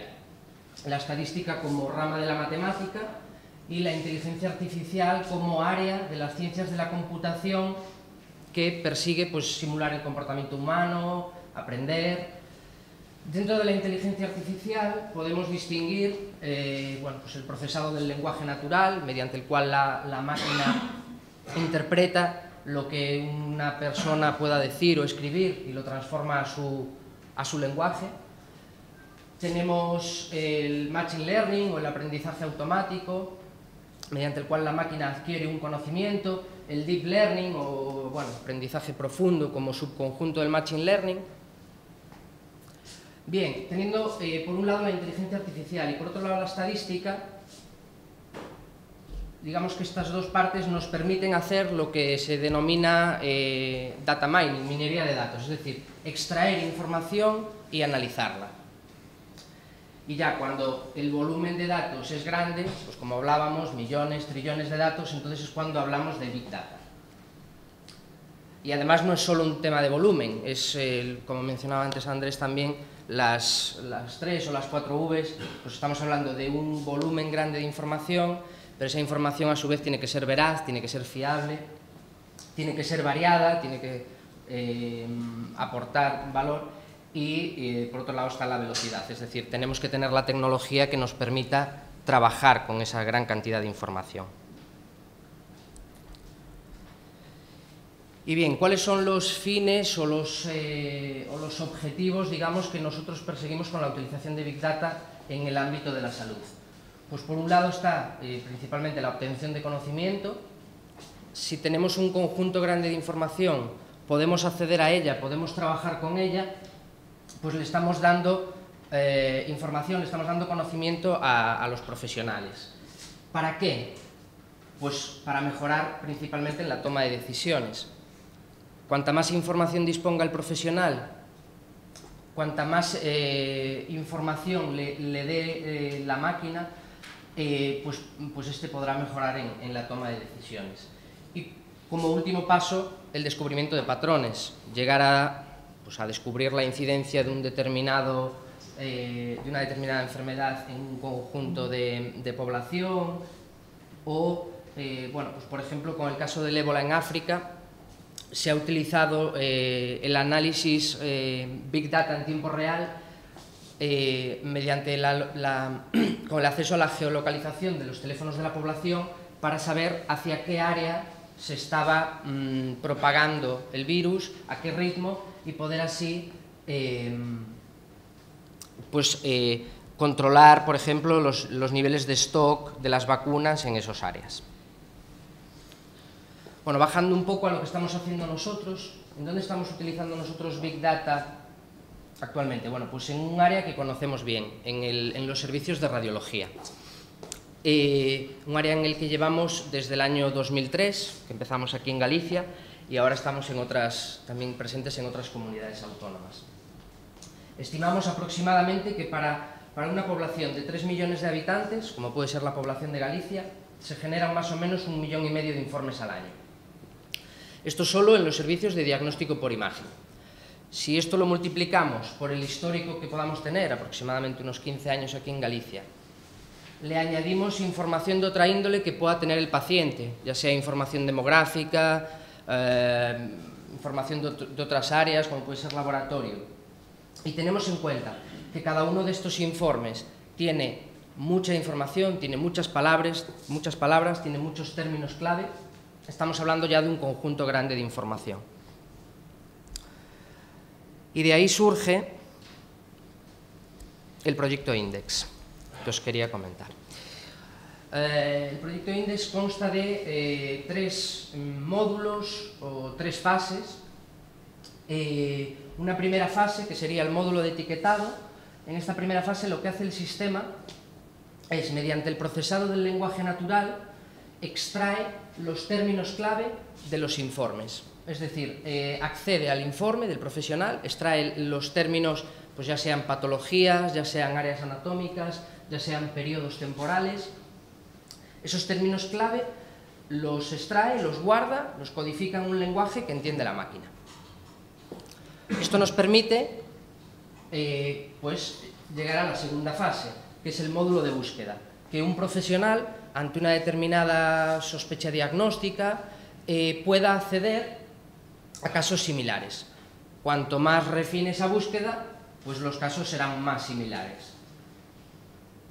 Y ya, para que no sea necesaria la intervención de una persona, iríamos hacia el módulo de descubrimiento o de detección de patrones, que sea la máquina la que sugiera de manera proactiva al profesional pues casos similares o incluso apoye en el diagnóstico al profesional. Si te parece un par de minutos. Sí, ya concluyo. Entonces, ya para concluir, y volviendo a los fines del Big Data, ¿cuál es el fin, cuál es el para qué de este sistema? Pues el principal fin es la gestión y la compartición del conocimiento, que de alguna manera se aplane el conocimiento, que sea, entre comillas, transparente la experiencia que pueda o no tener un profesional, llevando un poco todo ese conocimiento, todo ese histórico de informes previos a la máquina, y que ésta pueda apoyar al profesional, redundando en el objetivo último de cualquier proyecto en el ámbito sanitario, que es una mejor atención al paciente. Entonces, ya para cerrar, el objetivo de este proyecto y de otros de esta índole sería aplicar nuevas tecnologías, aplicar esta innovación tecnológica o esta mejora tecnológica para resolver pues, problemas que históricamente pues, no se podía, y ahora la tecnología ya nos lo permite. Bueno, yo me acabo de incorporar a Plexus como directora de Big Data. La misión que me ha dado Antonio Agrasar no es nada sencilla, y es la de posicionar las tecnologías del dato dentro de Plexus. Plexus es una compañía que ya tiene un volumen de empleados, de clientes, de tecnología, de know-how, y creo que cuando me incorporé a Plexus mi idea era, ¿es ahora o no es? ¿Por qué digo esto? Porque estamos hablando de Big Data, hemos escuchado hasta la palabra Hadoop, pero se trata de otra cosa mucho más complicada y más sutil, que es la competencia. Yo había preparado una serie de datos, y es que, por ejemplo, el 97% de los ejecutivos de grandes firmas y de pequeñas firmas piensan que los datos son fundamentales en la gestión de sus compañías. Es decir, el proceso ya no es una intuición, ya es una certeza. Del 81%, hay un estudio muy interesante que es comparar el EBITA con la madurez tecnológica y la madurez de aprovechamiento del dato, y el 81% de las empresas que tienen un alto crecimiento de EBITDA, utilizan bien los datos. Y a pesar de aquellas empresas que aún no están produciendo una alta rentabilidad en el EBITDA, sabemos que el 38% están almacenando datos. Todo esto va en línea con, yo creo, con todo lo que han ido exponiendo todos los participantes, ¿no? Se sabe que el dato es como el nuevo petróleo, poca gente lo sabe utilizar, pero ya se sabe que la competitividad de las empresas y, al fin y al cabo, nuestro bienestar social, que aunque algunos no lo crean, recae sobre las empresas y los empresarios, está en cómo, como sociedad, seamos capaces de aprovechar ese conocimiento y ese valor que tienen los datos. Y yo creo que España, yo no soy gallega, yo soy andaluza, tiene una gran ventaja competitiva, y es que nosotros somos una de las mejores ingenierías del mundo. No solamente en el tema de datos, sino en el tema trenes. Yo este año he cambiado mucho de sector, he comprobado con gran satisfacción nuestros trenes, nuestros autobuses, el coche, todo está confluyendo hacia que haya una sociedad real del conocimiento. Con respecto a quién está aprovechando los datos en su totalidad. Bueno, se habla de Amazon, se habla de Facebook, pero en realidad el potencial del dato todavía no se ha llegado a cuantificar, ¿vale? No hay ninguna empresa en este momento, no lo digo yo, lo dice la conferencia de Strata Hadoop que se celebró hace 2 semanas en Londres, que haya llegado a utilizar todo el potencial que hay en los datos. Y estoy hablando a nivel mundial. Si no, hacen una prueba muy sencilla, hacer 2 pedidos en Facebook, 2 pedidos en Amazon y ver si llegan a tiempo. Con esa prueba ya sabéis que realmente el matching de los pedidos no les está funcionando, ¿no? ¿Qué ocurre? Pues que todas las empresas que están ahora mismo en Silicon Valley y en todo saben que es de ese potencial. Pero desde Plexus yo estoy totalmente convencida de que no hace falta llegar a ese nivel de inversión para extraer información ni para extraer valor de los datos. Nosotros este año lo vamos a dedicar a crear una metodología consistente de trabajo con nuestros clientes. La hemos llamado el Data Journey, o sea, el camino hacia los datos, porque nuestra misión, y pensando en quiénes somos, ¿no? Nosotros ya no somos una empresa pequeña, no somos una empresa de I+D, nosotros somos una integradora ya con bastante peso en el mercado. Nosotros tenemos la obligación, tanto por nuestros accionistas como por nuestra sociedad, de ayudar a las empresas a recorrer un camino que no es del todo sencillo. Pensad en, lo ha dicho antes Mar, ¿no? Hay mucha gente que está trabajando con datos, mucha gente, podéis incluso meter en LinkedIn la palabra Big Data, inteligencia artificial, inteligencia aumentada, es como un santo grial al que todos quieren llegar y sin embargo hay gente que está en su día a día viendo qué hace, cómo da valor a sus usuarios, a sus empleados, a sus clientes, con eso que es tan abstracto como es un dato, ¿no? Entonces, este año estamos montando nuestro equipo, estamos trabajando ya con nuestros clientes. La gran suerte que tenemos en Plexus es que tenemos clientes grandes que ya han hecho ese primer camino casi en el desierto, ¿no? De ir almacenando con la esperanza de que algún día encontraremos la manera de sacar valor. Pero ese día en el que ya vamos a sacar valor es ahora. Y es ahora y no más adelante. El que se queda atrás en la carrera se va a quedar atrás. Y eso las empresas lo saben, lo barajan, lo están viendo en los informes, lo estamos viendo nosotros en el día a día. Y ahí es donde vamos a colaborar porque creemos en el emprendimiento con el cliente, porque realmente se habla de innovación, pero la innovación es algo como muy confuso, como muy de seminario, y sin embargo innovar puede ser utilizar los datos de otra manera, construir un data warehouse para una empresa que lo necesita, medir las cosas, ¿vale? Y en ese punto en el que estamos ahora, ¿no? Teniendo muy en cuenta quiénes somos, quiénes son nuestros clientes son de aquí, nuestros clientes tienen que invertir y tienen que dar cuentas en sus resultados. Y nosotros creemos que lo que debemos hacer desde Plexus es ser un catalizador del éxito de nuestros clientes, ¿vale? Con respecto a la gestión del talento, la verdad es que es muy complicado, ¿vale? Hay una gran demanda en el mercado, hay una gran hay una sobretecnificación de los perfiles, ¿no? Hay que colaborar, hay que montar equipos multifuncionales con visiones diferentes, y hay una cosa muy obvia: soy la única. Y desde ahí esa es mi apuesta personal, ¿no? Que todos y todas, porque también existe algo de lo que no se habla, y es cierta aprehensión al dato dentro de las empresas. Porque cuando llego yo, que llego allí con mi bagaje, mi cultura de datos, mi trabajo, me encuentro con gente que está trabajando en una empresa desde hace 30 años.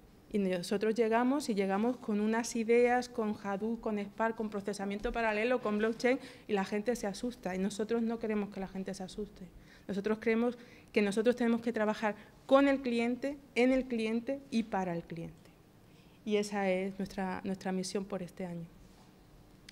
Yo quería empezar pues haciendo una contextualización de qué es Televés, antes de empezar a hablar de qué es lo que hacemos en nuestra empresa referido al tema que estamos hablando hoy, que es el Big Data. Y yo creo que la inteligencia artificial, porque el Big Data por sí solo pues no sirve de mucho o de nada.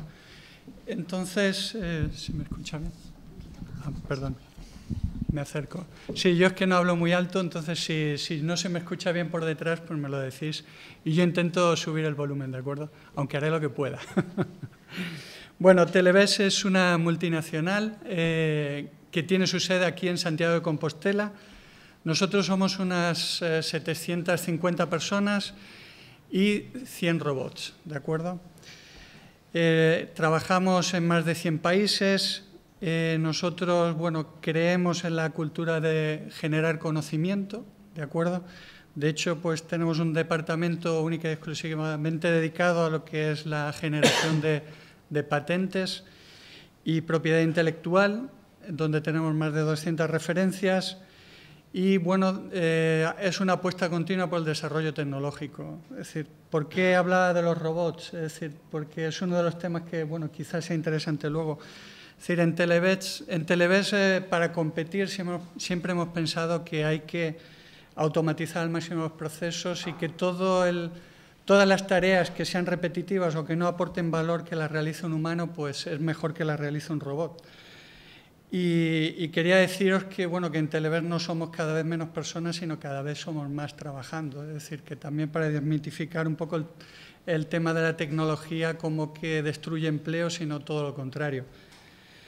Sí que es cierto que, bueno, que ahora los cambios tecnológicos son más rápidos y no sé, quizás no sea directamente comparable con todo lo que ha venido pasando hasta ahora, pero aún así, es decir, la tecnología no es para destruir empleo, sino más bien lo contrario, para mantenerlo y lograr que crezca.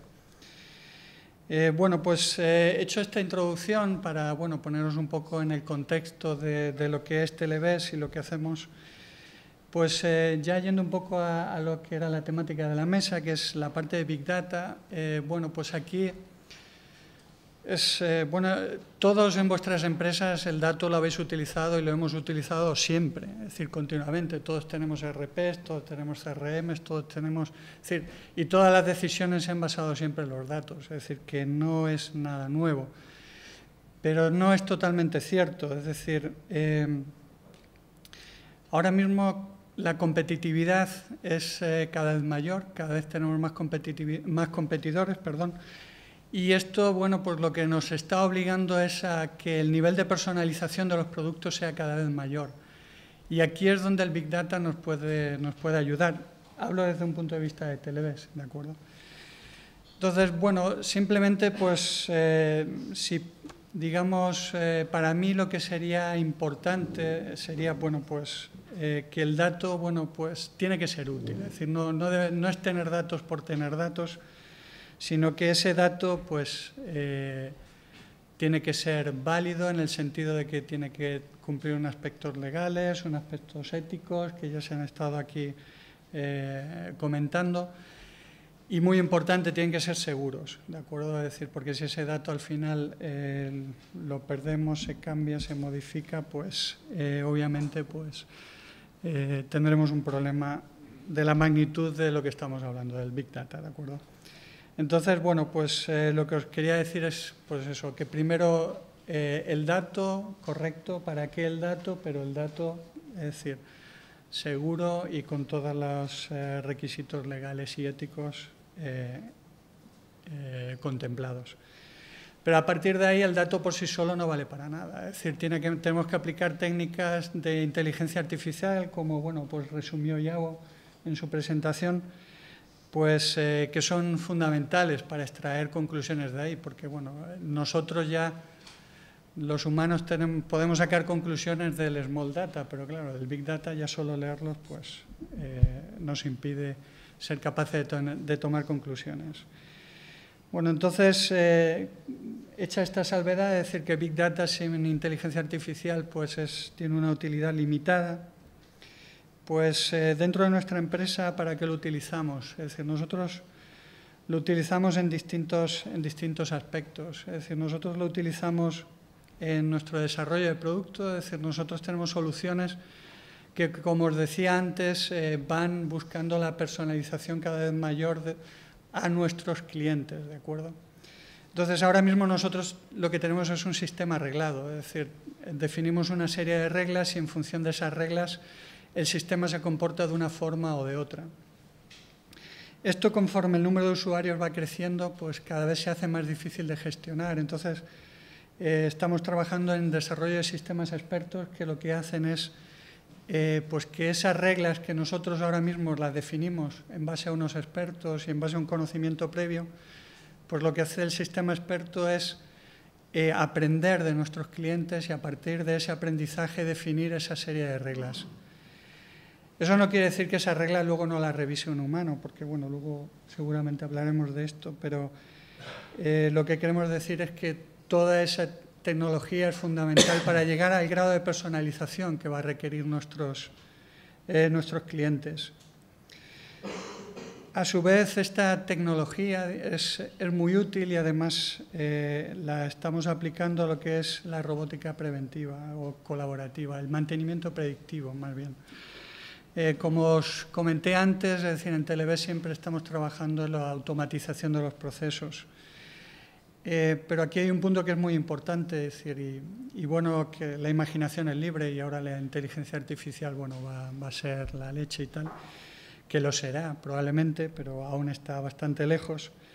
Pero lo que sí es una herramienta muy útil cuando trabaja en colaboración con el humano, es decir, un sistema experto tiene un rendimiento bastante alto.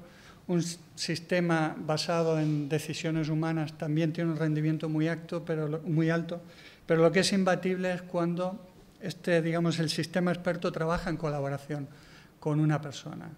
Entonces, es donde en ese momento, bueno, con el nivel tecnológico que existe en la actualidad, es cuando realmente sacamos un potencial bastante alto de este tipo de soluciones. Entonces, por ejemplo, para nosotros la robótica colaborativa en la que las líneas de fabricación están trabajando humanos y robots de forma conjunta, pues pensamos que es uno de los futuros de la colaboración de la corporación Televes para seguir, digamos, incrementando nuestra competitividad y al final ser capaz de llegar a lo que sería una línea de fabricación de producto único, de lote único, pero bueno, eso todavía está lejos, ¿de acuerdo? Pero bueno, hay que soñar, pero bueno, con los pies en la tierra, porque al final nosotros la tecnología la necesitamos aplicar para ser competitivos hoy, no dentro de 15 años. Es decir, dentro de 15 años pues estamos trabajando en I+D y bueno, y luego ya veremos y con empresas colaboradoras y con universidades para ver si los retos que tiene la tecnología pues somos capaces de anticiparlos y de aplicarlos dentro de 5 o 10 años. Y bueno, simplemente volver a recalcar lo que dije al principio, es decir, la tecnología no es para que cada vez trabajemos, es decir, para que se destruya empleo. Yo pienso que es para que se destruya empleo que realmente no es necesario que lo realice o que lo realiza mejor una máquina. Y el ser humano al final lo que siempre encontrará es un camino para aportar mayor valor a lo que estamos realizando. y como ejemplo, ya os digo, es no solo TLB, sino muchas corporaciones que continuamente están aplicando la tecnología y que no están reduciendo su número de empleos, sino que al revés está aumentando. Nosotros podemos tomar decisiones en base a unas pocas variables que analizamos simultáneamente. ¿Cuántas variables puede analizar un sistema analítico? Son infinitas. Es más, puede descubrir nuevos patrones, nuevas asociaciones que son ocultas o a priori ocultas para nuestro cerebro, ¿no? Pero luego hay otro matiz y me ha gustado mucho tu planteamiento humanista de todo esto, porque es necesario, ¿eh? El otro día, en otro evento, estábamos hablando de Big Data centrado en análisis de textos, ¿sí? Entonces pusieron un ejemplo muy interesante de cómo la propia tecnología estaban detectando cosas incorrectas en nuestra forma de utilizar el lenguaje, ¿vale? Os pongo un ejemplo muy sencillo porque es muy descriptivo. Cuando tú le decías al sistema, por simplificar, ¿cuál es el femenino de niño en un contexto de conversación? ¿Sí? No hablamos de lenguaje puro y duro. Decía, vale, niña. Y cuando hablabas de doctor, ¿sabéis cuál era el femenino? Enfermera. ¿Fuerte o no? Vamos a ver, la tecnología no nos está engañando. Está haciendo o está mostrándonos el cómo nosotros utilizamos el lenguaje.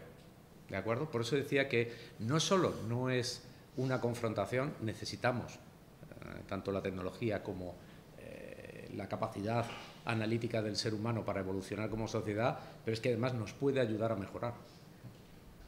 La gente, digamos, cuando valora, pues muchas veces pues valora pues, de forma, digamos, automática. Realmente, si le vuelves a preguntar, de hecho, digamos, se han hecho estudios de investigación sobre, digamos, que la gente, digamos, vuelve a reevaluar, digamos, las películas que ha visto, ¿no? Y la gente cambia sus valoraciones, cambia el contexto, cambia la situación, dice, bueno, es que me lo vuelvo a pensar, vuelvo a cambiar el dato. Total, Netflix llegó a la conclusión ya hace un par de años, igual que Facebook hace 3 o 4 años, de que el tema de las estadísticas y las valoraciones como dato realmente no reflejaban la calidad de la valoración. Entonces, digamos, cada vez más todos estos temas de recomendación, los temas de recogida de datos, en temas de, digamos, interacción humana y temas de valoraciones, van más a una valoración, digamos, implícita, digamos, de los, pues en este caso, digamos, de las películas, ¿no? Valoración implícita del proceso, más que la valoración explícita que haga el sujeto montado, precisamente porque se duda, porque evidentemente, digamos, la calidad del dato es baja. O sea, que es un tema absolutamente fundamental. Con malos datos, malas predicciones, malos modelos, digamos, pobre valor, digamos, de la empresa. Con buenos datos, todo lo contrario.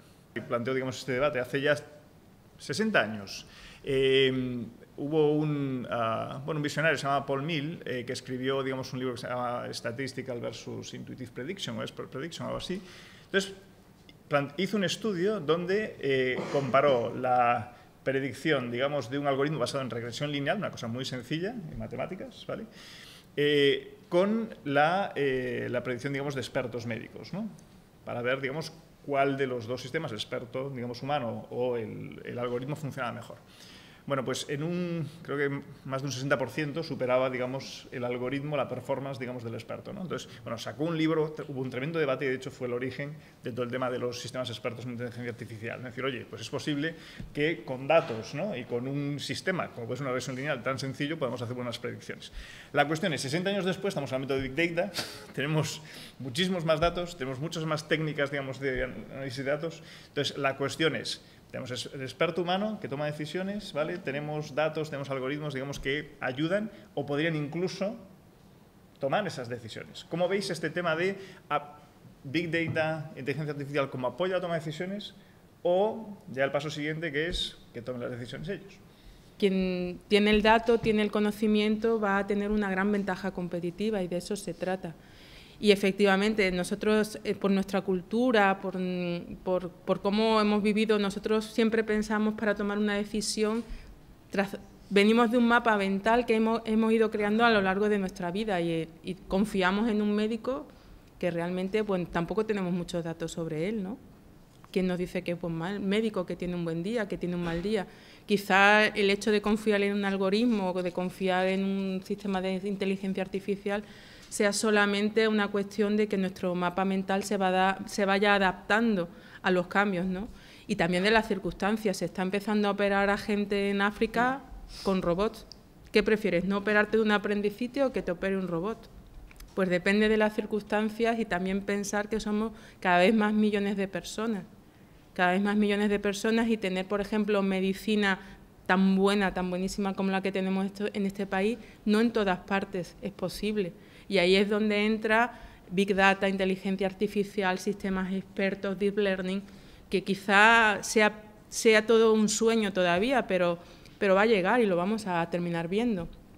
Porque, como decían mis compañeros, todo este conocimiento se está acelerando a unos niveles que realmente los que estamos metidos dentro de este mundo es apasionante verlo.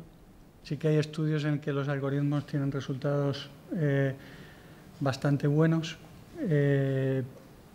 y obviamente un humano no podría alcanzar la productividad de ese algoritmo, es decir, si comparamos productividad, por el resultado obviamente ganaría la máquina. Si vamos a sitios donde el sistema de salud no es tan potente como es aquí en digamos, en Europa, bueno, el mundo civilizado, por decirlo de alguna forma, mal dicho, pero bueno. Pero, digamos, vuelvo a decir lo de antes, es decir, si el dato es complejo, es decir, todavía la inteligencia artificial no es capaz de aportar la información de contexto que tiene un humano. Entonces, lo que sí que es imbatible es la colaboración, es decir, que entre los dos tomen decisiones. Y eso además va a ser lo que rompa, digamos, es decir, digamos, culturalmente la barrera cultural que comentaba Granada. Es decir, se tienen que dar primero muchos pasos. Es decir, todavía está muy lejos que un algoritmo tenga la capacidad de decidir.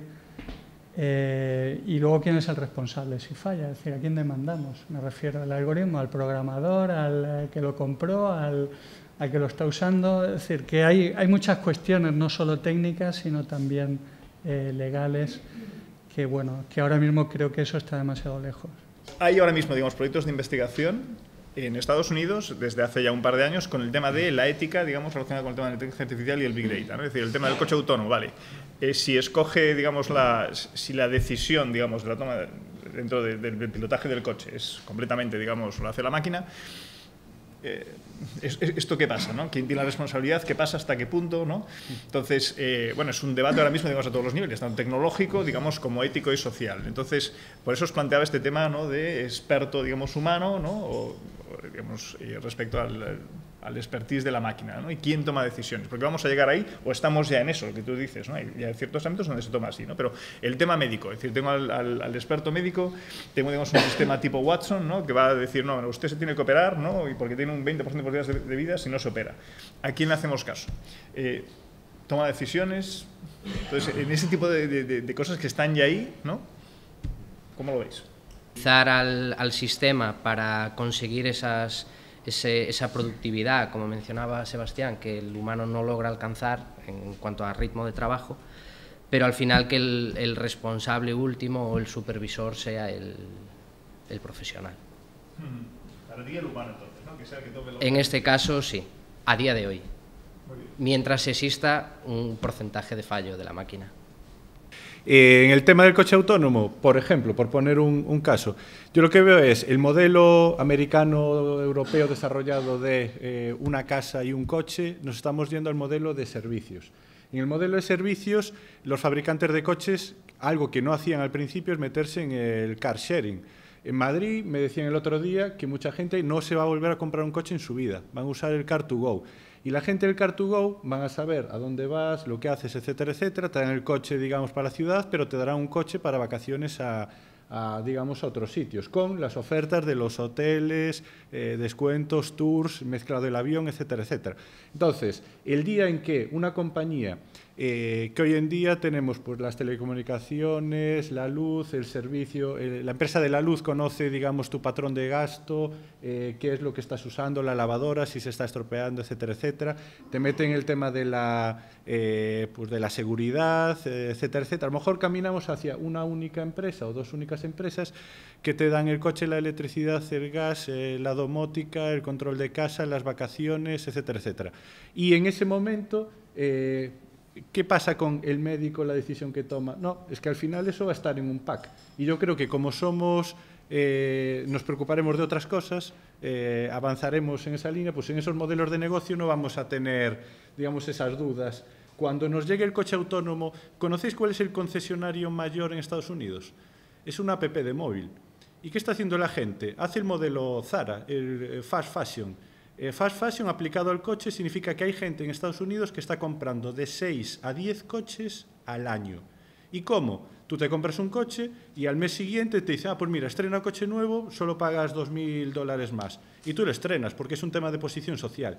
Hay gente que se compra 10 coches. ¿Cuál es el mayor coste de comprarte 10 coches? Que a día de hoy te lo tienen que, o lo tienes que ir a buscar o te lo tienen que ir a llevar. El día que llegue el coche a la puerta de tu casa, tú dirás, pues mira, de lunes a miércoles quiero este coche, el jueves tengo otro coche distinto y para el fin de semana otro. Entonces estamos hablando de un modelo en el cual, digamos, se nos va a revolucionar el sistema.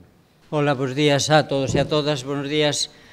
Soy José Julio Fernández, soy el director del Centro de Estudios de Seguridad de la Universidad de Santiago, que es un centro también del Ministerio de Defensa, un centro mixto, que nos dedicamos a cosas de estas también. Por eso estoy aquí, ojo, no es porque sea amigo de la gente del Correo Gallego, que lo soy afortunadamente, sino que también pues, en la universidad tenemos cierta actividad de ciberamenazas que afectan de forma directa o indirecta al tema de Big Data, ¿no? Antes que nada, tengo que dar la enhorabuena y animar a los responsables del Correo Gallego por este tipo de actividades, ¿no? Vivimos tiempos convulsos donde la agitación no nos deja ver más allá de 2 o 3 días en nuestra vida cotidiana, y entonces es de agradecer que entidades tan relevantes en la opinión pública gallega como el Correo Gallego pues dé un espacio de reflexión, haga mecenazgo para que se pueda reflexionar sobre temas de actualidad como este, ¿no? Como este, de actualidad, de presente y de futuro. Por lo tanto, pues enhorabuena a la gente del Correo que lo organiza y ánimo para seguir pues abriendo espacios de reflexión aquí en la capital de Galicia sobre temas de indudable interés. Voy a ser muy breve, una mínima presentación antes de dejaros con lo que os interesa, que son los ilustres ponentes que tenemos. Yo soy profesor universitario, entonces pues me llama la atención desde el punto de vista epistemológico, es decir, bueno, de teoría del conocimiento, cómo la evolución de las sociedades, de las comunidades, genera problemas nuevos que necesitan respuestas nuevas, jurídicas, políticas, sociológicas, que antes no existían. Esto le pasa al tema de Big Data, o le pasa a protección de datos, o le pasa a cualquiera de las cuestiones relacionadas con la tecnología digital, ¿no? Con esa magia de convertir información analógica en series binarias de 0 y 1, que permite, entre otras cosas, enviar la información de forma masiva, eficaz y barata a cualquier parte del planeta. Eso es una realidad nueva que hace 50 años no existía y que, por lo tanto, exige nuevas respuestas. Cuando eso se cuantifica y se cualifica a través de los conceptos que giran en torno al Big Data, ese tratamiento masivo de la información, el desafío es enorme.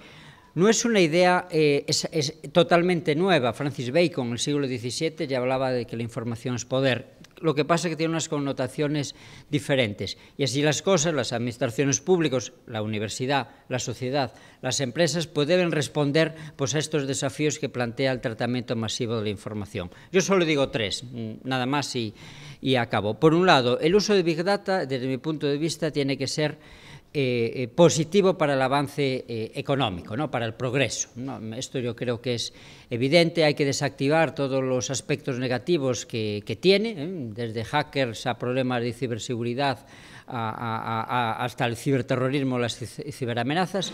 Es obvio, la vulneración de datos que puede generar una mala gestión del Big Data. Es decir, tenemos que construir el tratamiento masivo de la información de una forma eficaz para generar progreso, no para generar involución. Esa es la primera idea. Segunda idea, esa gestión del tratamiento masivo de la información, desde mi punto de vista también, ojo, son opiniones personales, tiene que ser positiva desde el punto de vista social, es decir, tiene que ayudar a mejorar la desigualdad social, a los estándares del Estado social, a la igualdad material. No todo es economía, no todo es ganancias mercantiles, por decirlo de alguna forma, sino que más importante que ello es generar pues, bienestar ciudadano, ¿no? Generar igualdad material, que se dice jurídicamente. Y la tercera idea, no todo es proteger a las personas, no todo es proteger el avance económico, sino que también hay que ser sostenible. Hay que ser sostenibles, hay que proteger el medio ambiente, hay que dejar a nuestros herederos un planeta vivo para que puedan disfrutarlo como lo hemos disfrutado nosotros y nuestros antepasados, ¿no? Por lo tanto, el reto de la eficacia económica del Big Data, el reto de la eficacia social y de igualdad del Big Data y el reto de la eficacia medioambiental del Big Data. Ni más ni menos, Dios mío. Bueno, nada, sin más dilación, pues vamos a intervenir según está previsto en el programa. Voy a hacer una rápida presentación de los tres y pues ya os dejo una primera intervención para ver después el turno de preguntas.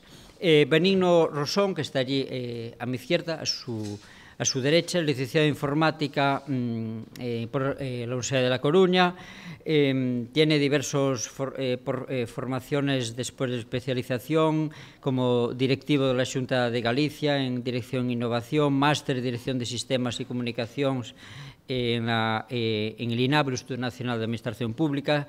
Tiene diversos cargos de responsabilidad relacionados con el Servicio Galego de Saúde y ahora es subdirector xeral de Sistemas e Tecnoloxías de Información de la Consellería de Sanidade de la Xunta de Galicia, donde están muy implicados en la informatización de la historia clínica en toda Galicia, la receta electrónica o proyectos europeos ligados con el horizonte 2050 de la Unión Europea. Yo soy el delegado de protección de datos de la Universidad de Santiago de Compostela. Ya te preguntaré por qué tenemos ahí conflictos comunes en el hospital universitario, que ya te preguntaré a ver cómo los vamos a resolver, pero esto después, ¿no? Esto después. Aquí a mi izquierda está José Manuel Baliño Blanco. Él es ingeniero superior industrial de la Universidad Politécnica de Madrid. Tiene una amplia especialización en diversos temas y en diversos lugares, sobre todo en Estados Unidos, en Seattle, Stanford o Harvard, sobre sistemas inteligentes, tecnología aplicada a procesos empresariales, gestión de la innovación empresarial, etc. Tiene una amplia experiencia profesional desde Arthur Andersen Consulting, Europa Management Consulting, Meta Group Iberia y más recientemente en Caixa Galicia y en las figuras que le sucedieron, Nova Caixa Galicia y ahora pues a banca. Esa actividad formativa y de puesto profesional le valió diversos reconocimientos honoríficos y premios. Y aquí a mi derecha está Miguel Tubío Fernández. Él es actualmente director técnico de Bodegas Martín Kodaks. Pasó antes por varios cargos en esa importante bodega como director de viticultura. Es ingeniero agrónomo y hablará en último lugar que la persona de Telefónica pues no ha venido, ¿no? No ha venido porque bueno, iba a hacer un comentario gracioso, pero están grabando y no podemos hacer comentarios graciosos de otras empresas, ¿no? De otras empresas.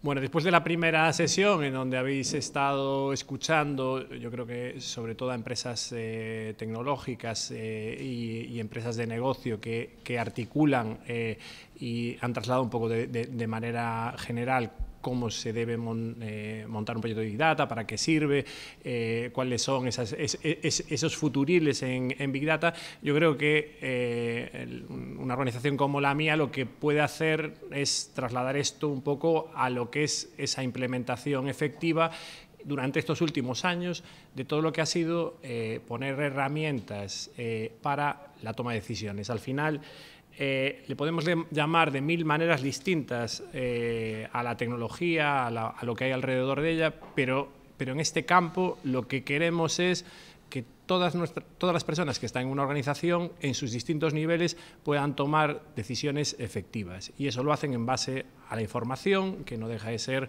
una, digamos, bueno, me sale la palabra, pero el trabajar el dato y llegar a tener a que ese dato tenga valor y poder tomar decisiones. Y esas decisiones son en todos los niveles, son tanto en nivel directivo como en nivel de gestión. Quien compra algo en una organización, y esto lo hace, o quien toma una decisión en relativa a un recurso humano, lo tiene que hacer con información. Incluso en la parte clínica, y esto se habla mucho, en la medicina personalizada, un profesional sanitario, cuando tiene un paciente que atender, lo mejor que puede tener son muchos datos y después, o bien sea por procesos automáticos, semiautomáticos o por su propio conocimiento, tomar la decisión más adecuada en función de ese paciente concreto que tiene delante, ¿no? Esto es importante. Por lo tanto, lo que estamos hablando, llamémoslo como lo llamamos, es del proceso de toma de decisiones.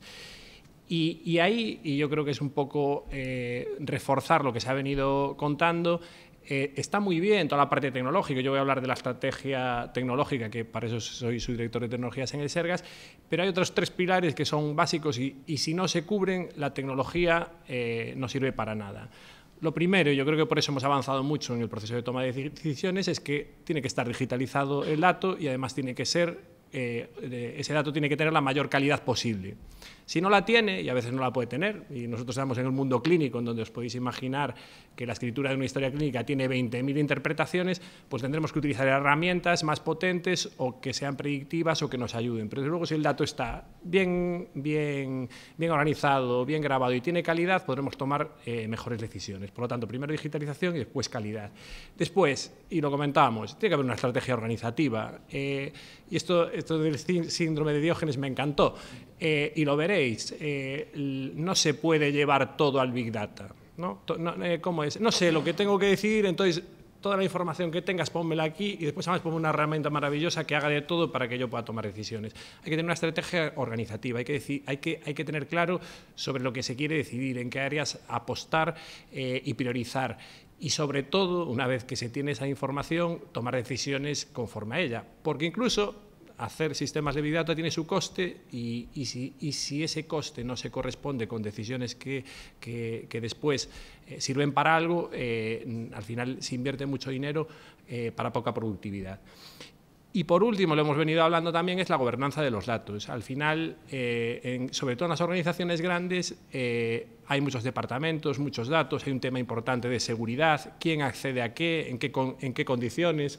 Yo creo que Julio se refería a los conflictos que podamos tener entre la universidad y nosotros, porque nosotros, y ya lo anticipo, la seguridad, yo no voy a hablar de seguridad, solo voy a hacerlo 2 veces. ¿Por qué? Porque para nosotros la seguridad del Big Data o del dato que está en el Big Data tiene que ser la misma que el que está en la historia clínica. Es decir, son datos que si no están agregados son de máximo nivel de criticidad y por lo tanto tienen que cumplir todos los requisitos de la ley. Y más aún porque estamos hablando de información muy personal de la ciudadanía. Entonces, cuando se quiere hacer investigación, hay que cumplir con la normativa. Y el Big Data no es una apertura a tener más fácil esa accesibilidad a datos que son especialmente protegidos. Entonces, os decía que si esas 3 paraguas no van bien y no van coordinados, al final la estrategia tecnológica de poco sirve. Y sí que es cierto que tecnológicamente hemos avanzado mucho. Todo el tema de Big Data, de Machine Learning, de la inteligencia artificial, del procesamiento del lenguaje natural nos está sirviendo para avanzar mucho en ello. Y hay que además innovar en ello y anticiparse, porque yo estoy diciendo que si no se tienen claras las cosas no hay que hacer inversión, pero también es cierto que por desgracia en tecnología hay que tener el coche delante de la puerta del que lo vaya a utilizar para cuando quiera utilizarlo, porque si no, cuando nos pida el coche tardamos 2 años o 3 en ponerlo, ¿no? Por lo tanto hay que avanzar. Bueno, entonces os decía, ¿cómo hemos articulado nosotros esto en Galicia en la sanidad? Bueno, aquí por analogía, Big somos, de momento ya tenemos la primera parte, somos una institución que tiene muchos centros sanitarios distribuidos por toda Galicia, que trabaja las 24 horas, que no solo registramos información en nuestros propios centros sanitarios, hospitales y centros de salud, sino que estamos registrando información relevante en residencias o centros concertados privados a los que derivamos asistencia. Es decir, tenemos una organización grande y el data también se cumple y tenemos muchos datos. Son más de 40.000 profesionales los que diariamente generan y acceden a la información de todos los perfiles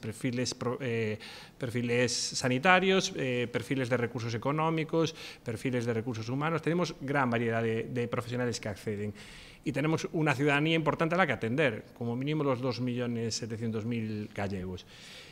manejamos unas infraestructuras enormes. Yo os pongo ahí, tenemos 200 sistemas informáticos distintos y necesarios. No es que tengamos 200 porque podríamos tener 100. No, tenemos 200 sistemas distintos que funcionan en todos nuestros centros. De hecho, de esos 200 sistemas están replicados en los centros. Podemos llegar a tener más de 1000 instancias. Tenemos 9 CPDs distribuidos en toda la comunidad. Importante también para todo el tema de accesibilidad, replicación. Y tenemos 2150 servidores. De hecho, ya tenemos ya superamos los teras, vamos al siguiente nivel de medición en lo que es almacenamiento. Tenemos ahora mismo 1.360 teras totales de información registrada, de los que 570 son la imagen, que se ha hablado mucho de ello y es además un elemento muy importante para todos los temas de diagnóstico asistido, etc. Fijaros, solo el 50%, o sea, solo 50 teras, que son una pasada, pero es el 4%, los dedicamos a almacenamiento de información para la toma de decisiones. Y es un nivel adecuado. Bueno, y os decía, y todos los días, en esto de la velocidad y el número de datos, todos los días generamos una cantidad de datos tremendo. Con el rollo que estoy soltando ya no sé cuántas atenciones sanitarias hemos tenido, porque fijaros, tenemos 300 asistencias, más de 300 asistencias sanitarias en cada minuto, en un hospital, en un centro de salud, en una urgencia. Estamos dispensando en farmacias ahora mismo cada minuto 600 medicamentos. Están nuestros profesionales accediendo y escribiendo la historia clínica a 400 anotaciones por minuto. Pero es que estamos mandando material a los hospitales o a los centros de salud, 24 líneas de material por minuto. O incluso los profesionales que trabajan con nosotros o quieren trabajar nos están insertando un mérito, es decir, una capacitación que tienen en su currículum electrónico, nos están metiendo 5 méritos cada minuto. Es decir, manejamos una cantidad ingente de información y una cantidad ingente y muy válida, o sea, muy valiosa de información. Bien, ¿cómo articulamos esto para la toma de decisiones? Desde hace años lo que decidimos, y esto es la última vez que hablo de seguridad, desde hace años lo que decidimos es, primero, por un tema de accesibilidad, todo el tema de Big Data o de Data Warehouse, lo primero que dicen es distingue los sistemas relacionales de los de análisis porque tienen una manera distinta de registrar esa información y estructurarla, pero además es que como hagas las cosas sobre los sistemas operacionales, los vas a volver inoperantes o los vas a freír con consultas absurdas. Lo primero que hemos hecho nosotros es concentrar toda esa información en un único almacén, un único repositorio de información. Es decir, todos esos sistemas que tenemos, todos esos CPDs, todas esas aplicaciones las hemos llevado a un único punto, ¿vale? Y a partir de ahí, y ahora lo iréis viendo, pues hemos ido metiendo los distintos elementos tecnológicos que hemos ido necesitando pues para ir tomando, para ir disponiendo la información que necesitábamos y tomando las decisiones que en cada momento necesitábamos.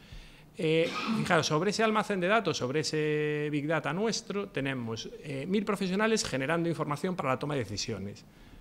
Esto es el 2%, de 2-3% de las personas que trabajan en nuestra organización.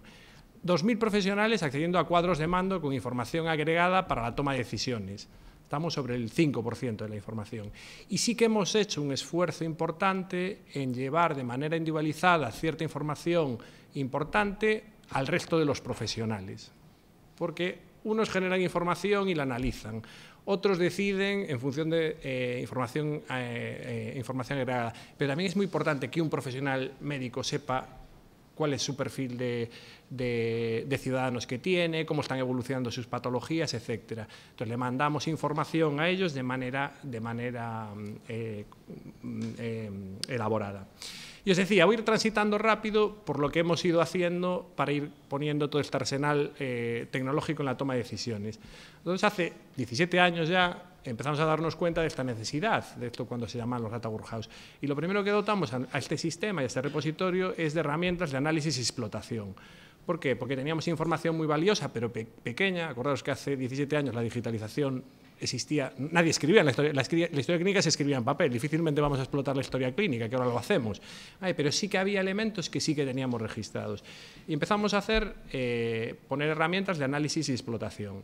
Y ahí empezamos a contestar preguntas de cómo se comportan las listas de espera, qué procesos tienen mayor demora y en qué centros, si lo podemos evitar, podemos mover de unos pacientes a otros. Si tenemos la lista de espera de cataratas en un centro muy cargada y otro no, podemos mover pacientes de un sitio a otro y darle mejor servicio. Incluso en todos los hospitales que sobre las mismas patologías, pacientes hospitalizados se están comportando igual, están los mismos días hospitalizados, hay la misma tasa de mortalidad, de recuperación, etcétera, etcétera, etcétera. El siguiente paso que dimos es cuando ya nos metimos en la digitalización de la receta electrónica, ¿os acordáis? En el año 2009 empezaron, primero ya el volumen, esto ya se extendió, y empezamos a darnos cuenta que necesitábamos más. Entre otras cosas, fijaros que todo el tema del catálogo gallego, que acabó en el catálogo nacional de medicamentos para hacer más eficiente la prestación farmacéutica, entonces ahorró un 20% de coste en la medicación simplemente por ajustar a cosas, a tratamientos similares. Todo esto se hizo con nuestro Big Data, ¿vale? Que antes no se llamaba Big Data, se llamaba de otra manera. Pero no solo hicimos eso, sino introdujimos la minería de datos, porque la medicación ya se recogía electrónicamente en las farmacias y pudimos empezar a ver en dónde se recogía de manera correcta y en dónde había fraude. Y el fraude, o todos los temas de facturación, se gestiona muy bien por minería de datos. Es decir, vamos a ver qué patrones de fraude puede haber, vamos a aplicarlo y vamos a ver en dónde puede estar viendo mal funcionamiento, mala recogida de medicamentos o no recogida de medicamentos cuando parece que el paciente ha pasado por ahí. Y tenemos un sistema que detecta 4.000 posibles fraudes a la semana sobre patrones de farmacia. Os decía, y ahí también empezamos a ver que podíamos alertar de cierto pico de tendencias de enfermedades o de la gripe. ¿Está empezando la gripe o no? Si sabemos todos los días lo que se recoge en las farmacias, sabemos lo que está pasando a nivel sanitario, a nivel de Galicia. Lo siguiente, os decía, empezamos a meter otra serie de áreas, fuimos abordando esto por áreas, ¿no? Y llegamos al área de recursos económicos, donde además hicimos una apuesta grande, sabéis que por mejorar la logística con una plataforma logística, y empezamos a darnos cuenta que también si éramos, esto como Zara, ¿no? Si somos capaces, siempre se pone como ejemplo, y en sanidad esto ocurre, si somos capaces de que en nuestros almacenes esté solo los productos que tienen que estar, no caducan, y manejamos bien la distribución, somos mucho más eficientes. Bueno, pues con este sistema empezamos a preguntarnos, a contestar si estábamos facturando bien a terceros, si estábamos ajustando bien nuestros stocks a nuestras necesidades, si estábamos comprando a buen precio en todos los hospitales, y ya con esto y con la información de recursos humanos empezamos a habilitar en ese momento todo lo que es las herramientas de cuadro de mando, es decir, herramientas sencillas para nuestros directivos de que no tuviesen informes complejos, sino pues el típico dashboard que es fácil de ver, tendencias, si tus indicadores están cumpliendo o no. De hecho, empezó a ser una herramienta para medir los objetivos de todas las áreas de salud. La siguiente, yo os decía, fue difundir. Esto que estábamos en un momento en donde estábamos generando información para la capa directiva y la de gestión, lleguemos a nuestros profesionales. Y no solo lleguemos a nuestros profesionales, sino analicemos lo que están haciendo nuestros profesionales. Cómo digitalizamos el currículum electrónico, nuevamente, si no se digitaliza, esto no se puede medir, empezamos a poder saber en qué se estaban formando nuestros profesionales. Nosotros ahora sabemos en lo que se forman nuestros profesionales, no porque les demos cursos nosotros, sino porque estamos sabiendo qué cursos están o qué conocimiento están adquiriendo fuera de nuestra organización. Pero es que incluso nuestros aspirantes que se presentan y presentan méritos, empezamos a poder analizar si nuestras plantillas estaban o no bien equilibradas y qué va a pasar con ellas dentro de 5 años. Sabéis que hay un tema de jubilaciones importantes. Incluso, y ya asociado a la práctica clínica que estamos hacia lo que se está derivando nuestra práctica clínica, porque pues, la patología de los pacientes van cambiando, incluso a poder predecir, oye, la gente se está formando en la universidad, en las cosas o en las especialidades que después vamos a necesitar nosotros por el tipo de perfil clínico que va a haber a partir de ahora en los pacientes. Entonces, aquí metimos todas las herramientas de difusión de la información. Estoy terminando, ¿eh? Lo siguiente que con todo esto nos dimos cuenta es: tenemos mucha información de los pacientes, los podemos estratificar. ¿Por qué? Porque así podemos ver su nivel de fragilidad o de complejidad, y cuando entran en urgencias y un profesional no sabe nada, le podemos alertar ya con una pirámide que en sanidad es muy conocida, de qué nivel de complejidad tiene ese paciente, ¿no? Por lo tanto, empleando métodos estadísticos, estratificamos a toda la población, la pusimos en la historia clínica para que todos los profesionales lo viesen, pero incluso la dimos como herramienta de gestión. ¿Por qué? Porque esto nos sirve para saber, por ejemplo, si están bien controlados nuestros diabéticos, pero incluso en las residencias sociosanitarias podemos ver qué tipo de pacientes hay y cuáles nos compensa, porque están cómodos en las residencias, a lo mejor llevarlo a un hospital, no le arreglamos nada y nos desplazamos nosotros allí, o al revés, son pacientes que a lo mejor con una atención concreta en ciertos momentos en el hospital conseguimos que estén mucho más estables durante el tiempo, ¿no? Y esto lo conseguimos en base a información del Big Data, extractificando la información y volviéndola a poner en los sistemas operativos. Y aquí ya se nos abrió el melón, ya es cuando pegamos el salto definitivo a este tipo de nuevas herramientas que hay, cuando dijimos, ahora tenemos toda la información, ya tenemos a todos los profesionales escribiendo la historia clínica, escriben en lenguaje textual, pero hay una información ahí tremenda, que nunca podremos recoger en sistemas de información estructurados. Tenemos que dar el salto a procesar ese lenguaje natural, tener herramientas con reglas de decisión, emplear los indexadores de texto y al final conformar ese conjunto de herramientas que al profesional, yo pongo ahí una pantalla, le den un Google para poder buscar sobre sus pacientes, pero que a nosotros ya nos respondan estas preguntas que está también ahora mismo saliendo siempre, de resultados en salud. O sea, podemos medir la eficacia de los tratamientos oncológicos que le estamos dando al paciente. Sabéis que los tratamientos oncológicos son muy individualizados para cada uno y funcionan de manera distinta con cada paciente. Modelos de riesgo compartido con la industria farmacéutica. Queremos pagar solo únicamente los tratamientos que funcionan. Si sabemos si han funcionado o no, lo podemos hacer. Podemos ir a un modelo de riesgo compartido.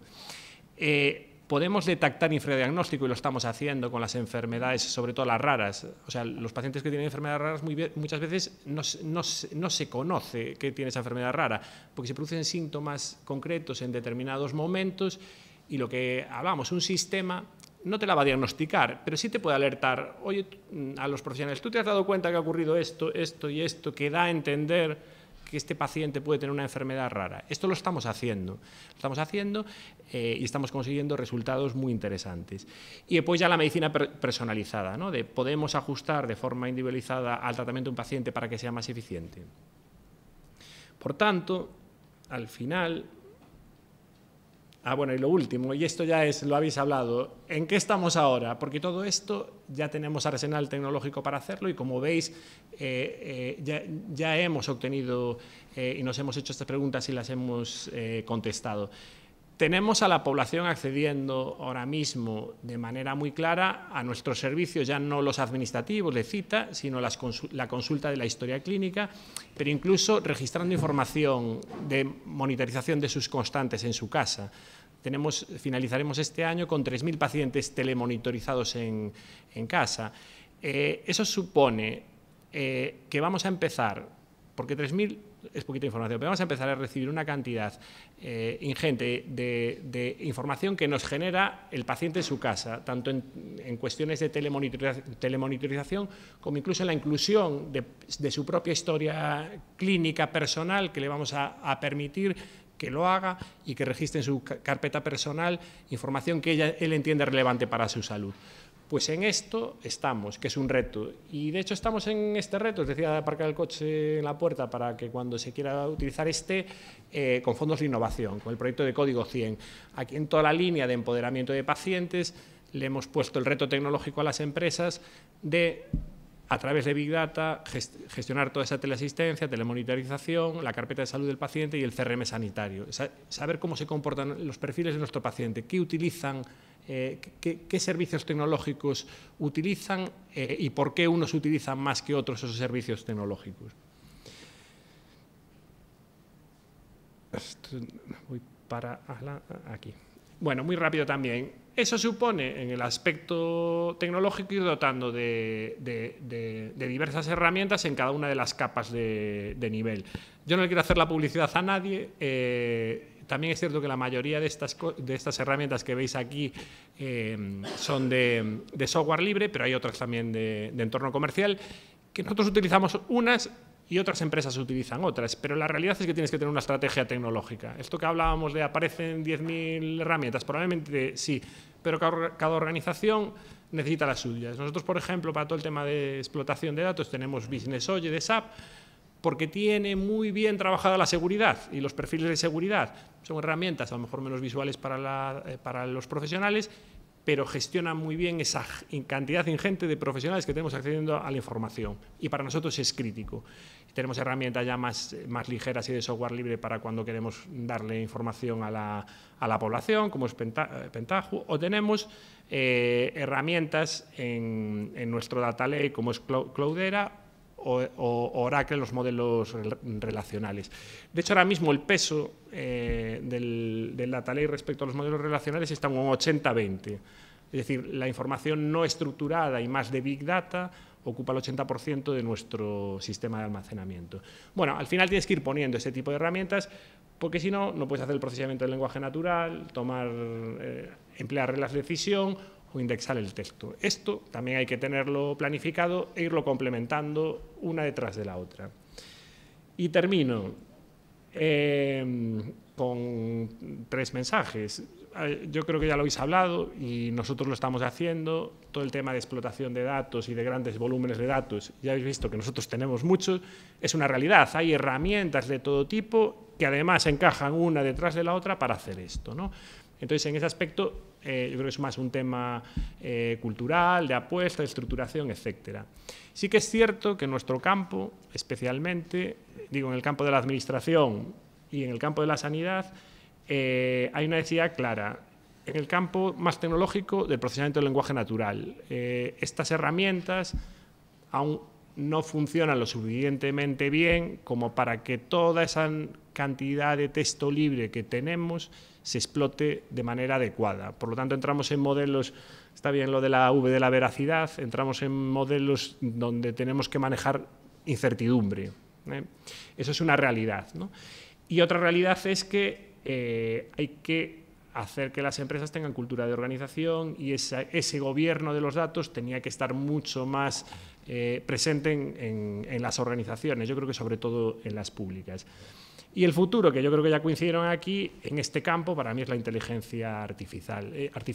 En tanto en cuanto toda esta información que tenemos, esta cantidad ingente de información, haya que actuar menos manualmente y mucho más automáticamente para esos algoritmos predictivos, para encontrar esa información escondida, esto que es predecir, en tanto en cuanto todo el tema de inteligencia artificial avance, seguro que avanzaremos mucho en el campo del Big Data. Y nada más, gracias por la escucha y doy paso al moderador para que dé paso al siguiente ponente. Bueno, le damos paso ya a José Manuel Baldino Blanco, que lo presenté antes, que viene representando a Banca. Pues nada, muchas gracias al Correo Gallego por este interesantísimo tema y que podamos hablar y compartir experiencias sobre esto. Yo no traigo presentación, pero si trajese una presentación sería muy parecida a la tuya, o sea, Benigno, porque yo creo que has hecho una cosa muy buena, que es poner el Big Data en el contexto de donde tiene que estar, que es un paso más del antiguo Data Warehouse. A mí me ha encantado ese tema y os voy a decir por qué. O sea, nosotros tenemos una dirección que tenemos a la vez innovación nosotros en innovación tenemos dos cosas, asistentes de voz, donde ahora os comentaré qué tal nos va, así regulín. Tenemos el blockchain, tenemos una serie de temas de innovación de esos que molan mucho ahora y tal. Y luego tenemos una infraestructura, porque nuestra unidad se llama información. Y entonces, efectivamente, has dado dos cosas con las que yo, coincido completamente, ¿no?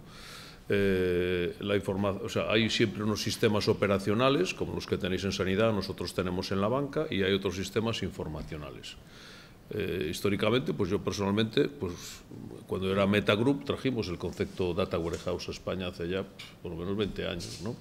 Pero ya simplemente el llegar a formalizar un Data Warehouse con ETLs desde la parte operacional ya fue un avance significativo. Y has dicho otra cosa con la que coincido también.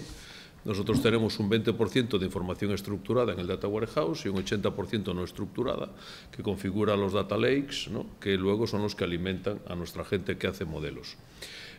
Voy a intentar, a través de mi intervención, responder algunas de las preguntas que incluso hacían antes en la mesa anterior, ¿no? Por ejemplo, referente a qué tipo de profesionales se requieren para todo esto, ¿no? Entonces, nosotros, a ver, yo creo que aquí somos una entidad superviviente, 10.000 personas, hemos quedado 4.000 y pico, y honestamente la plataforma informacional fue uno de los puntos fundamentales de nuestra supervivencia. Recuerdo cuando Almunia nos dijo, queda menos, no va a caerse Galicia, no queda ningún futuro. Bueno, pues nosotros hicimos un sistema en Data Warehouse en tiempo real de cómo se iba el pasivo, y eso nos permitió reaccionar adecuadamente rápido y salvarnos. Es decir, claramente los sistemas en tiempo real funcionan y son súper adecuados, ¿no? Ya en esta nueva etapa, con unas inversiones muy, muy importantes, hemos pasado de un Data Warehouse a un concepto de Big Data. De hecho, nuestra unidad, una unidad específica que se llama Analítica y Big Data, infraestructura. Precisamente para empezar a traer datos no estructurados, de las redes sociales, de las bases de datos no SQL, en fin, todo ese tipo de mundos donde, por ejemplo, si empezamos a tener ya sensóricas en los productos nuevos de seguros, vamos a tener IoT, Internet de las Cosas, que nos viene información en tiempo real y que tenemos que incorporar a los sistemas, pues hace falta una nueva infraestructura, ¿no? Pero, y también coincido contigo, sigues teniendo una serie de seres humanos que requieren información estructurada, que les tienes que hacer cuadros de mando, tal, y tú les llamas Big Data, ¿no? Pues yo también les llamo Big Data. Eso para mí siguen siendo gente de Big Data, ¿eh? Está bien, o sea, lo digo para que penséis que todo vamos a hacer solamente no estructurados para hacer modelos. La cruda realidad es así de prosaica, es decir, que todavía necesitamos seguir haciendo informes acerca de cómo van los negocios. Número de personas que tenemos en una entidad de 4.400 personas dedicadas a todo esto. Yo en infraestructura de informacional no tengo más de 20 personas. Y doy servicio más o menos a 5 unidades. 5 unidades que trabajan, una de ellas con información muy estructurada, que es más o menos la orientación financiera, que suele tener otras 30 personas, ¿no? Y después 4 unidades que trabajan con modelos, que son propiamente lo que es el Big Data. Alguna de estas unidades tendría entre sus posibles retos futuros monetizar estos datos. Ardua tarea, teniendo en cuenta que tenemos una regulación como el Reglamento General de Protección de Datos o la regulación del Chief Data Officer, el responsable de datos, que todos tenemos que tener ahora en las organizaciones. Pero al menos hay 4 áreas que manejan toda esta información de base y común. Y eso es otro tema que la sanidad lo tiene y nosotros lo tenemos y somos jacobinos. Es decir, la información tanto estructurada como no estructurada tiene que estar centralizada y gestionada centralizadamente, porque si no es un desastre. O sea, tenemos que tener un control de los metadatos para que toda esta gente que haga modelos, gente de marketing, gente de, por ejemplo, de modelos macroeconómicos, gente de riesgos o mi propia gente de operaciones que tiene que manejar, pues tenemos operaciones de TPVs, de cajeros y tal, empezar a sacar información y modelos predictivos, ¿no? Sobre todo esto, ¿no? Entonces, voy a contaros más o menos cuánta gente hay de cada uno para intentar responder a la pregunta cuánta gente se necesita en el mundo del Big Datismo, ¿no? Entonces, nosotros en marketing tendremos unos 20 personas también. Aquí ya se contrataron varias personas del perfil doctores en estadística, o sea, matemáticos, estadísticos y tal. En el área de planificación pues hay otras 5 o 6 personas también con ese perfil. pepitos grillos muy cabezones, hay unos modelos del copón muy listos. En riesgos lo mismo, ahí hay otras 15 personas. Vamos sumando, 20, 15, ya son 35, más 5, 40, y luego, pues, sin embargo, en la parte estructurada, otras 20 o 30 personas, vamos a poner 70. Es decir, nosotros, una entidad de 4.400 personas tiene en la parte de soporte informacional 20-25 personas para dar soporte a unos, vamos a poner, de 70 a 100 profesionales que tienen que manejar modelos. Muchos saben SPSS, muchos conocen el SAS, muchos saben, bueno, ahora nos gustaría que todos supiesen R o Python, pero no quieren empollar, porque también la gente es muy cómoda, prefieren usar una herramienta que cuesta pasta. Por ejemplo, te envidio ese tema de los sistemas Open. Aquí mi gente es un poco chulita, nada. Yo aquí un SAS es mucho más caro que, por ejemplo, hacerse los programas directamente en R, ¿no? Entonces, es un debate, por ejemplo, que tenemos en el mercado, ¿no? O sea, ¿qué infraestructura le damos para todo esto, ¿no? Bueno, somos un banco, nosotros no somos pero sí tenemos necesidad de modelos, porque nosotros sí vemos que con la nueva regulación que tenemos tenemos una oportunidad muy importante de monetizar nuestros datos. Los datos, por ejemplo, de medios de pago son utilísimos para las pequeñas y medianas empresas. Los datos que tenemos de operación son también importantes para los particulares, en fin. Los datos, por ejemplo, que soporten toda la seguridad. Monetizar significa poder cobrar. Claro, si no puedes cobrar, menudo ridículo, porque tienes una infraestructura de 20 personas por aquí, 100 por allá, bueno, 70, total, ponle 100, y que más la infraestructura. Nosotros tenemos, por ejemplo, un entorno Teradata, que es de arquitecturas paralelas, para llevar a cabo, bueno, estos entornos Teradata son necesarios. Ahora nosotros tenemos un modelo, por ejemplo, de filtros colaborativos para hacer propensión, que si lo tienes en sistemas abiertos, operarlo te lleva 2 horas o frente a 7 minutos. O sea, es que dependiendo de las arquitecturas que te gastes en este tipo de situaciones. Y luego tenemos unas 1.600 personas que manejan lo que tú llamas los informes estructurados, y yo también le llamo lo mismo, son información de gestión y tal, cuadros de mando y tal. Entonces, bueno, pues ya tenemos eso, 70, 100 por aquí, 1.600 por allá.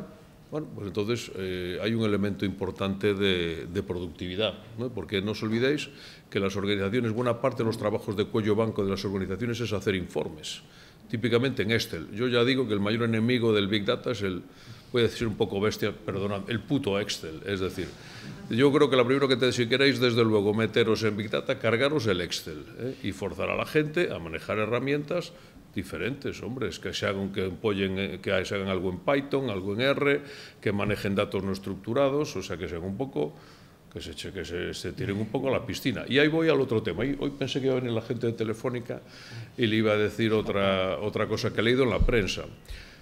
A Telefónica no he leído nada bien, lo dicen ellos, con el tema del Big Data. Tiene este chico del gorrillo, Chema, ¿no?, haciendo el Big Data y tal. Y entonces eso no le va ni para atrás. Entonces, ¿qué han dicho ahora? Pues, oye, vamos a formar a toda la gente que sabe en técnicas de Big Data. Y me parece muy sabio. Y yo creo que vosotros vais a hacer lo mismo y nosotros también. Y es una pista para los señores de la universidad. Es decir, ¿qué pasa si cogemos un usuario, una persona que de verdad antes trabajaba en Excel, ahora se lo quitas, pero sabía muy bien cómo funcionan sus propios negocios, el sanitario o el nuestro financiero, y los formas en técnicas de Big Data? Pues los modelos más usuales para hacer predicción. O sea, son realmente, a ver si vamos aquí son 12 modelos, ¿no? Esto no es una cosa, tampoco un arco de iglesia. Más luego manejar muy bien lo que son las bases, la información, hay que conocer muy bien la información. Claro, yo creo que la competencia nuclear en mi banco es la persona que de verdad se conoce los modelos de datos de la casa, que precisamente es la que tengo yo, son estas personas, ese grupo de 20 personas que tiene aquí los metadatos, que se conoce todo, ¿no? Y son los realmente escasos, para los que se necesitan para cualquier proyecto, porque nadie sabe sino dónde está el dato. Entonces, en nuestro caso, ese es uno de los recursos escasos. Entonces, yo veo que ahora hay una tendencia que tendría que ser extraordinariamente potente, de formar en técnicas quizá más someras. Claro, estamos hablando de organizaciones, nosotros no somos centros de investigación, nuestro objetivo es ganar dinero, monetizar los datos y tal. Entonces nosotros diríamos, vamos a formar a un colectivo de 200, 300 personas en técnicas de Big Data que manejen las herramientas y que le saquen mayor partido a los datos, ¿no?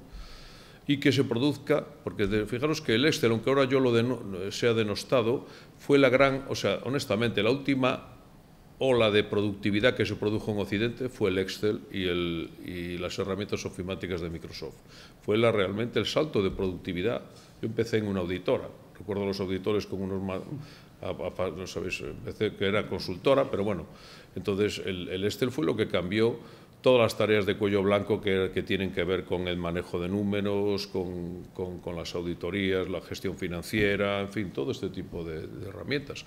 Ahora necesitaríamos buscar algún otro salto cuántico de productividad, que podrían ser todas estas herramientas alrededor del manejo masivo de datos, pero también supone que la gente empolle, porque uno de los problemas que hay en las organizaciones, las nuestras, es que la gente es un poco adocenada, ¿no? Entonces hay un reto muy importante en nuestras áreas de recursos humanos, que potenciemos el que la gente pues se tome como, bueno, que potenciemos y que auspiciemos el manejo de estas técnicas y poder medir de alguna manera la productividad, porque mientras no midamos la productividad o lo moneticemos, buena parte de todas estas herramientas informacionales se verán como un gasto, y no como, igual que la parte transaccional, tanto en sanidad, por ejemplo, vosotros tenéis una transaccional, es la receta electrónica, yo lo mío son cuentas personales. Pues eso se ve perfectamente su retorno a la inversión. En la parte informacional, bueno, pues es más complicado. Entonces yo creo que ahí sí se podría trabajar bastante en esa línea, ¿no? Y es una línea de trabajo para las universidades, es decir, intentar buscar cursos masivos o formación masiva para esta gente que están en las organizaciones y que no conocen estas técnicas de Big Data, ¿no? Digamos, de manejo, ¿no? Eso podría ser uno de los temas.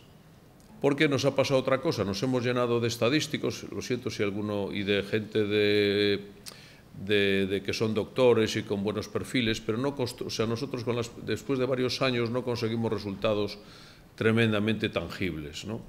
Y al final lo que nos pasa es que con este manejo de 20-80, 20 estructurado, no 80 no estructurado, al final nos sigue funcionando mejor el Small Data. Small Data es el tío-tillo que de todo, o sea, me pasa una cosa muy curiosa. Cogemos el dato de... Yo mismo hago Small Data, yo cojo mis datos transaccionales y como soy bastante empollón, me los cojo, dedico un fin de semana a empollarlos y los analizo. Hay otra figura que me encanta que es el Data Curator. Tú te coges y eres un curador de datos y los eres capaz de interpretarlos. Buena parte de la gente nuestra que son estadísticos, que hacen unos modelos del copón, no interpretan un carallo. Es decir, es que ese es el problema que tenemos en estos momentos. Entonces, ¿qué pasa? Pues que, bueno, pues ese dato, viene un director comercial que sí lo hombre, es que ya enseguida esto ya es por esto, por esto y por esto, es lo que necesitamos de alguna manera mejorar, ¿no? Y yo creo que esos son un poco los grandes debates que tenemos. No por llenarnos de tremendos profesionales del manejo de datos y de modelos vamos a ser capaz de construir herramientas que nos den dinero, ¿no? O sea, necesitamos un enfoque mucho más pragmático. La gobernanza de datos, que lo tengo aquí anotado, es absolutamente fundamental. Y yo creo que cada vez, bueno, además a nosotros nos lo exige la regulación y va a ser fundamental, ¿no? Y dejadme, ya que acabe, solamente comentando algunos temas sobre las otras piezas de Artificial Intelligence. O sea, yo me dediqué hace muchos años, 30 años, a Artificial Intelligence. Pero en aquel tiempo eran sistemas expertos con poco dato, o sea, el famoso licitación del conocimiento. ¿Os acordáis algunos que os dedicasteis a eso? Entonces no había datos, pero tú entrevistabas a un ser humano, un médico, y le chupabas todo el conocimiento porque en base a unas reglas o un frame y tal. Eso se acabó, porque ahora mismo haces machine learning, supervisada o no supervisada, que es de lo que va esto. Como muy bien dijisteis en la reunión anterior, lo dijiste tú, no se entiende nada, o sea, de cómo llega el sistema a eso. Nosotros lo hemos probado, tenemos 2 asistentes virtuales, uno en Watson, que sabéis que es, y otro en la tecnología de Microsoft, que en teoría son la repanocha, y los tenemos ahí que no escalan, ¿no? O sea, no somos capaces de seguir adelante, porque entre otras cosas uno lo tenemos para una tarifa plana de seguros, para que nos conteste preguntas, y contesta sí o sí. Es decir, da buenas respuestas, pero no conocemos, o sea, son demasiado caja negra, como son todas estas tecnologías de Machine Learning, ¿no? Entonces sí que hay un reto muy importante en cuanto al escalado, ¿no?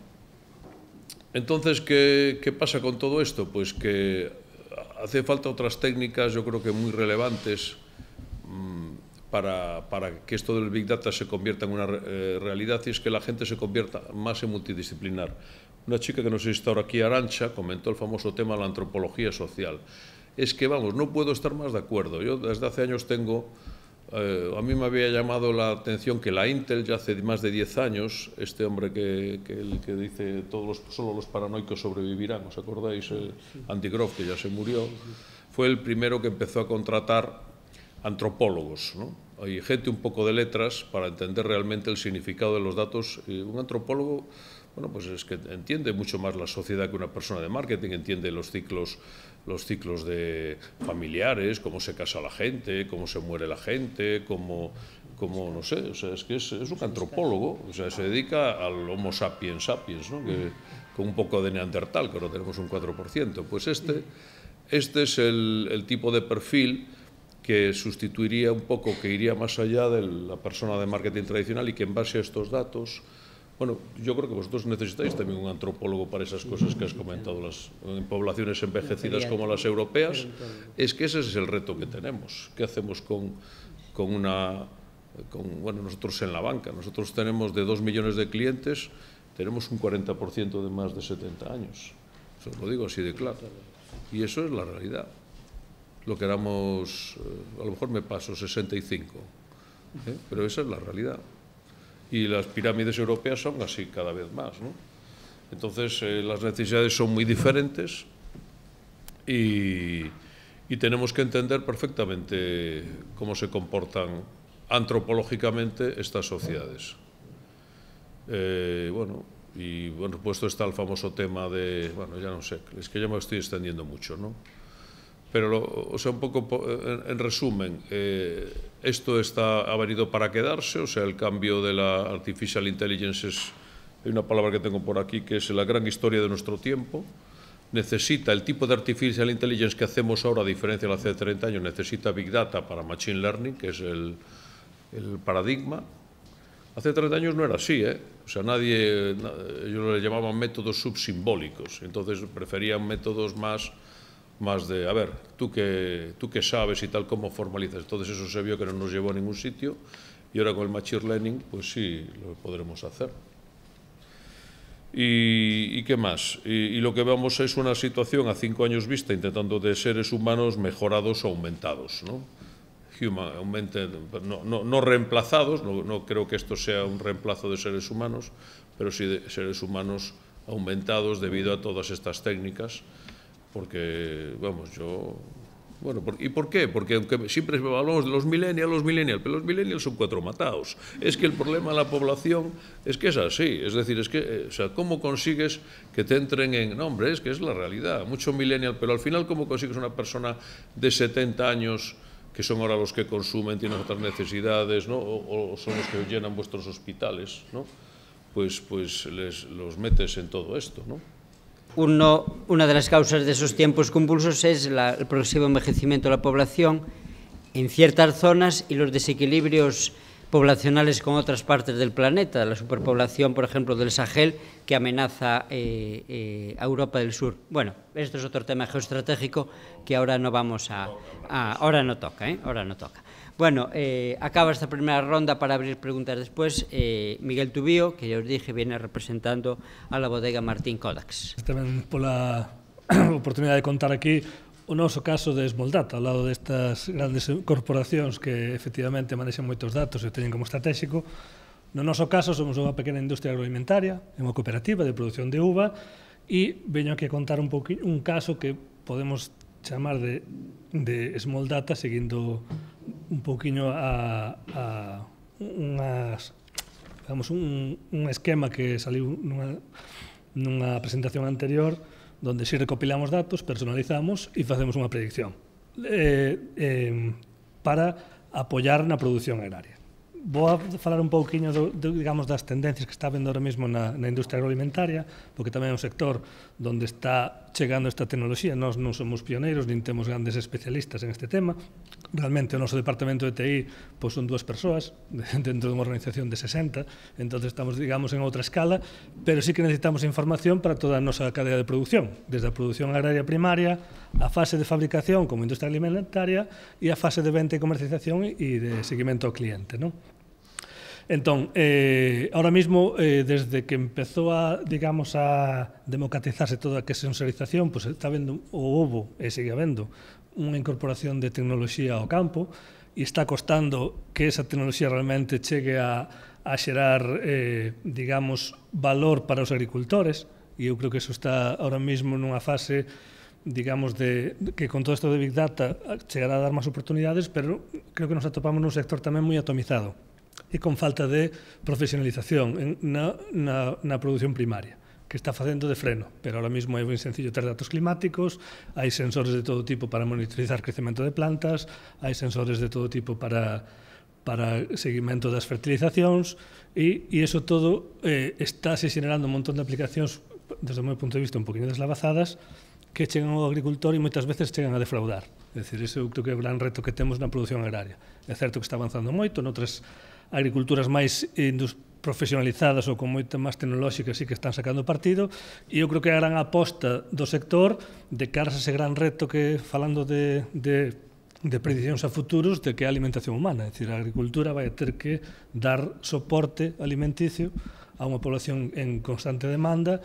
A revolución verde dos anos 50-60 xa chegou ao seu teito e ahora mesmo todo pasa por un incremento da productividade e de produtos máis saludables para alimentar a toda unha población crecente.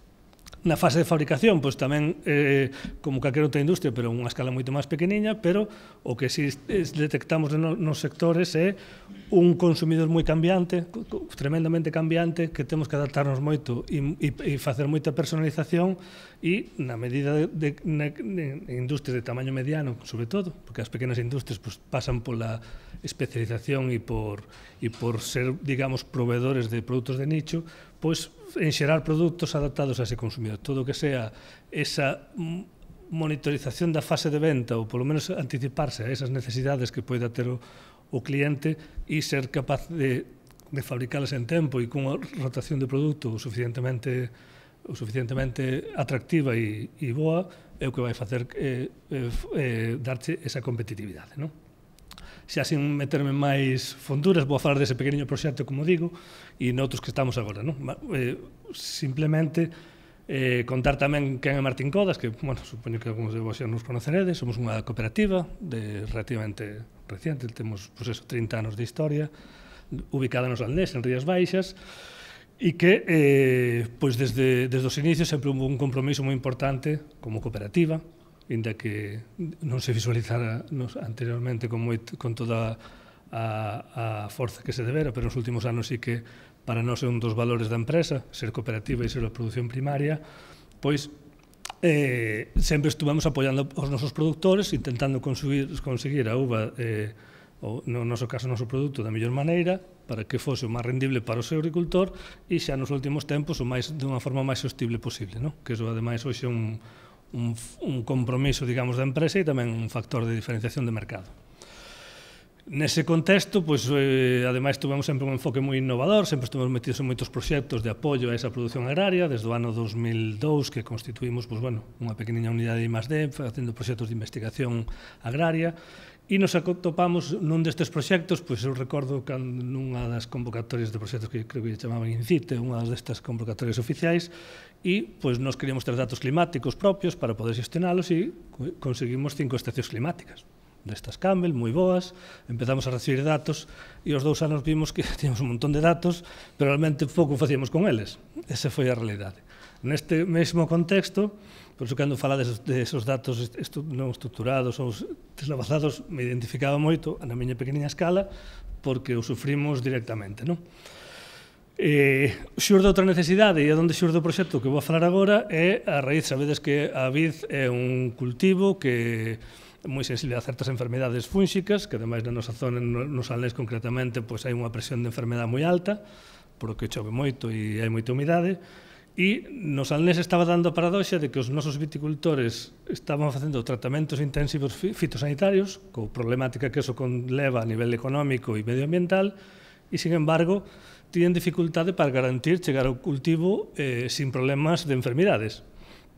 E a raíz deso, pois, xurde ali no Salnés unha iniciativa que no seu día dinamizou a Diputación de Pontevedra e con outras 3 cooperativas do Salnés, e nos sentamos simplemente para ver que podíamos facer. Nese momento, o tema o que pretendíamos facer era, cando nos sentamos neses foros de debate, era intentar buscar algunha ferramenta que fose útil para o agricultor para que na súa toma de decisións fose o máis eficiente posible e chegar a término con menor problema de enfermidades posible o seu cultivo. A raíz dese houve unha convocatoria dun proxecto e xurdiu un proxecto que chamamos Viñas Atlánticas.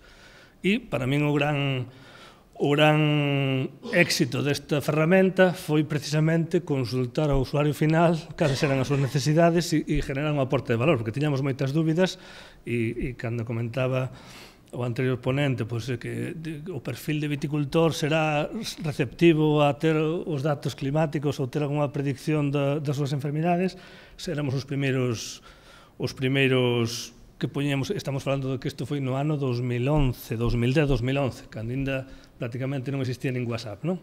Nos o primeiro que fixemos foi primeiro reunirnos co viticultor, ver cal era que necesidades ou que lle aportaría valor nese sentido para crear unha plataforma web que lle servira para que o viticultor accedera ali e tuvera información da súa explotación e con eso ter unha ferramenta máis na súa toma de decisións e decidir se tiña que facer un tratamento ou, pola contra, podía esperar un día ou 2 máis, non?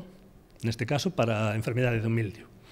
A nosa sorpresa, o primeiro, cando nos empezamos a reunir, a maioría dos viticultores, imaginamos un perfil de 55, 60 anos, no ano 2010, decíanos que non tiña internet na casa. Non, usted ten internet na casa? Non teño. Cando acabamos o proxecto, medio ano despois, resulta, e viron a potencialidade, non é que non tuvera internet, que non nos sabían. En todas as casas había internet porque o seu neto ou o seu fillo tiña unha conta de correo electrónico utilizado para a escola e, a partir de aí, creando unha ferramenta moi sencilla de utilizar, conseguimos unha penetración prácticamente nun ano do 60% dos nosos viticultores accedendo a esta aplicación para introducir os seus tratamentos. Básicamente, e aquí é onde está o data, o que fixemos as nosas estacións climáticas, accedemos ao proxecto, unha estación climática non nos valía para nada, simplemente tiñamos datos pero que non éramos capaces de analizar, esos datos se traballan na plataforma, finalmente tuvemos a colaboración de Meteo Galicia tamén neste caso que facía o mantemento e o soporte desos datos.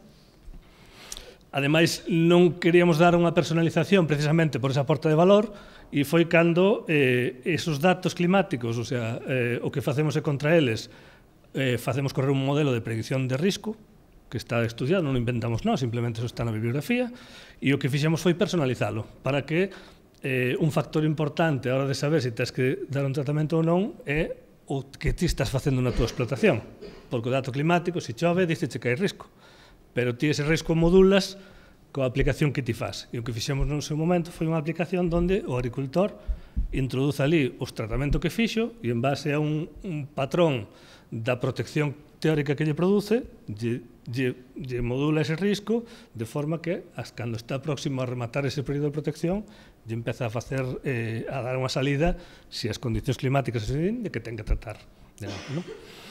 Bueno, todo este factor, como digo, no seu día, pois pensamos que foi bastante innovador. Para nós foi moi gratificante ver que na formación desta plataforma salía xente dali con 60 anos a comprar un iPad para poder entrar aí na plataforma e saber se tiña mildio ou non.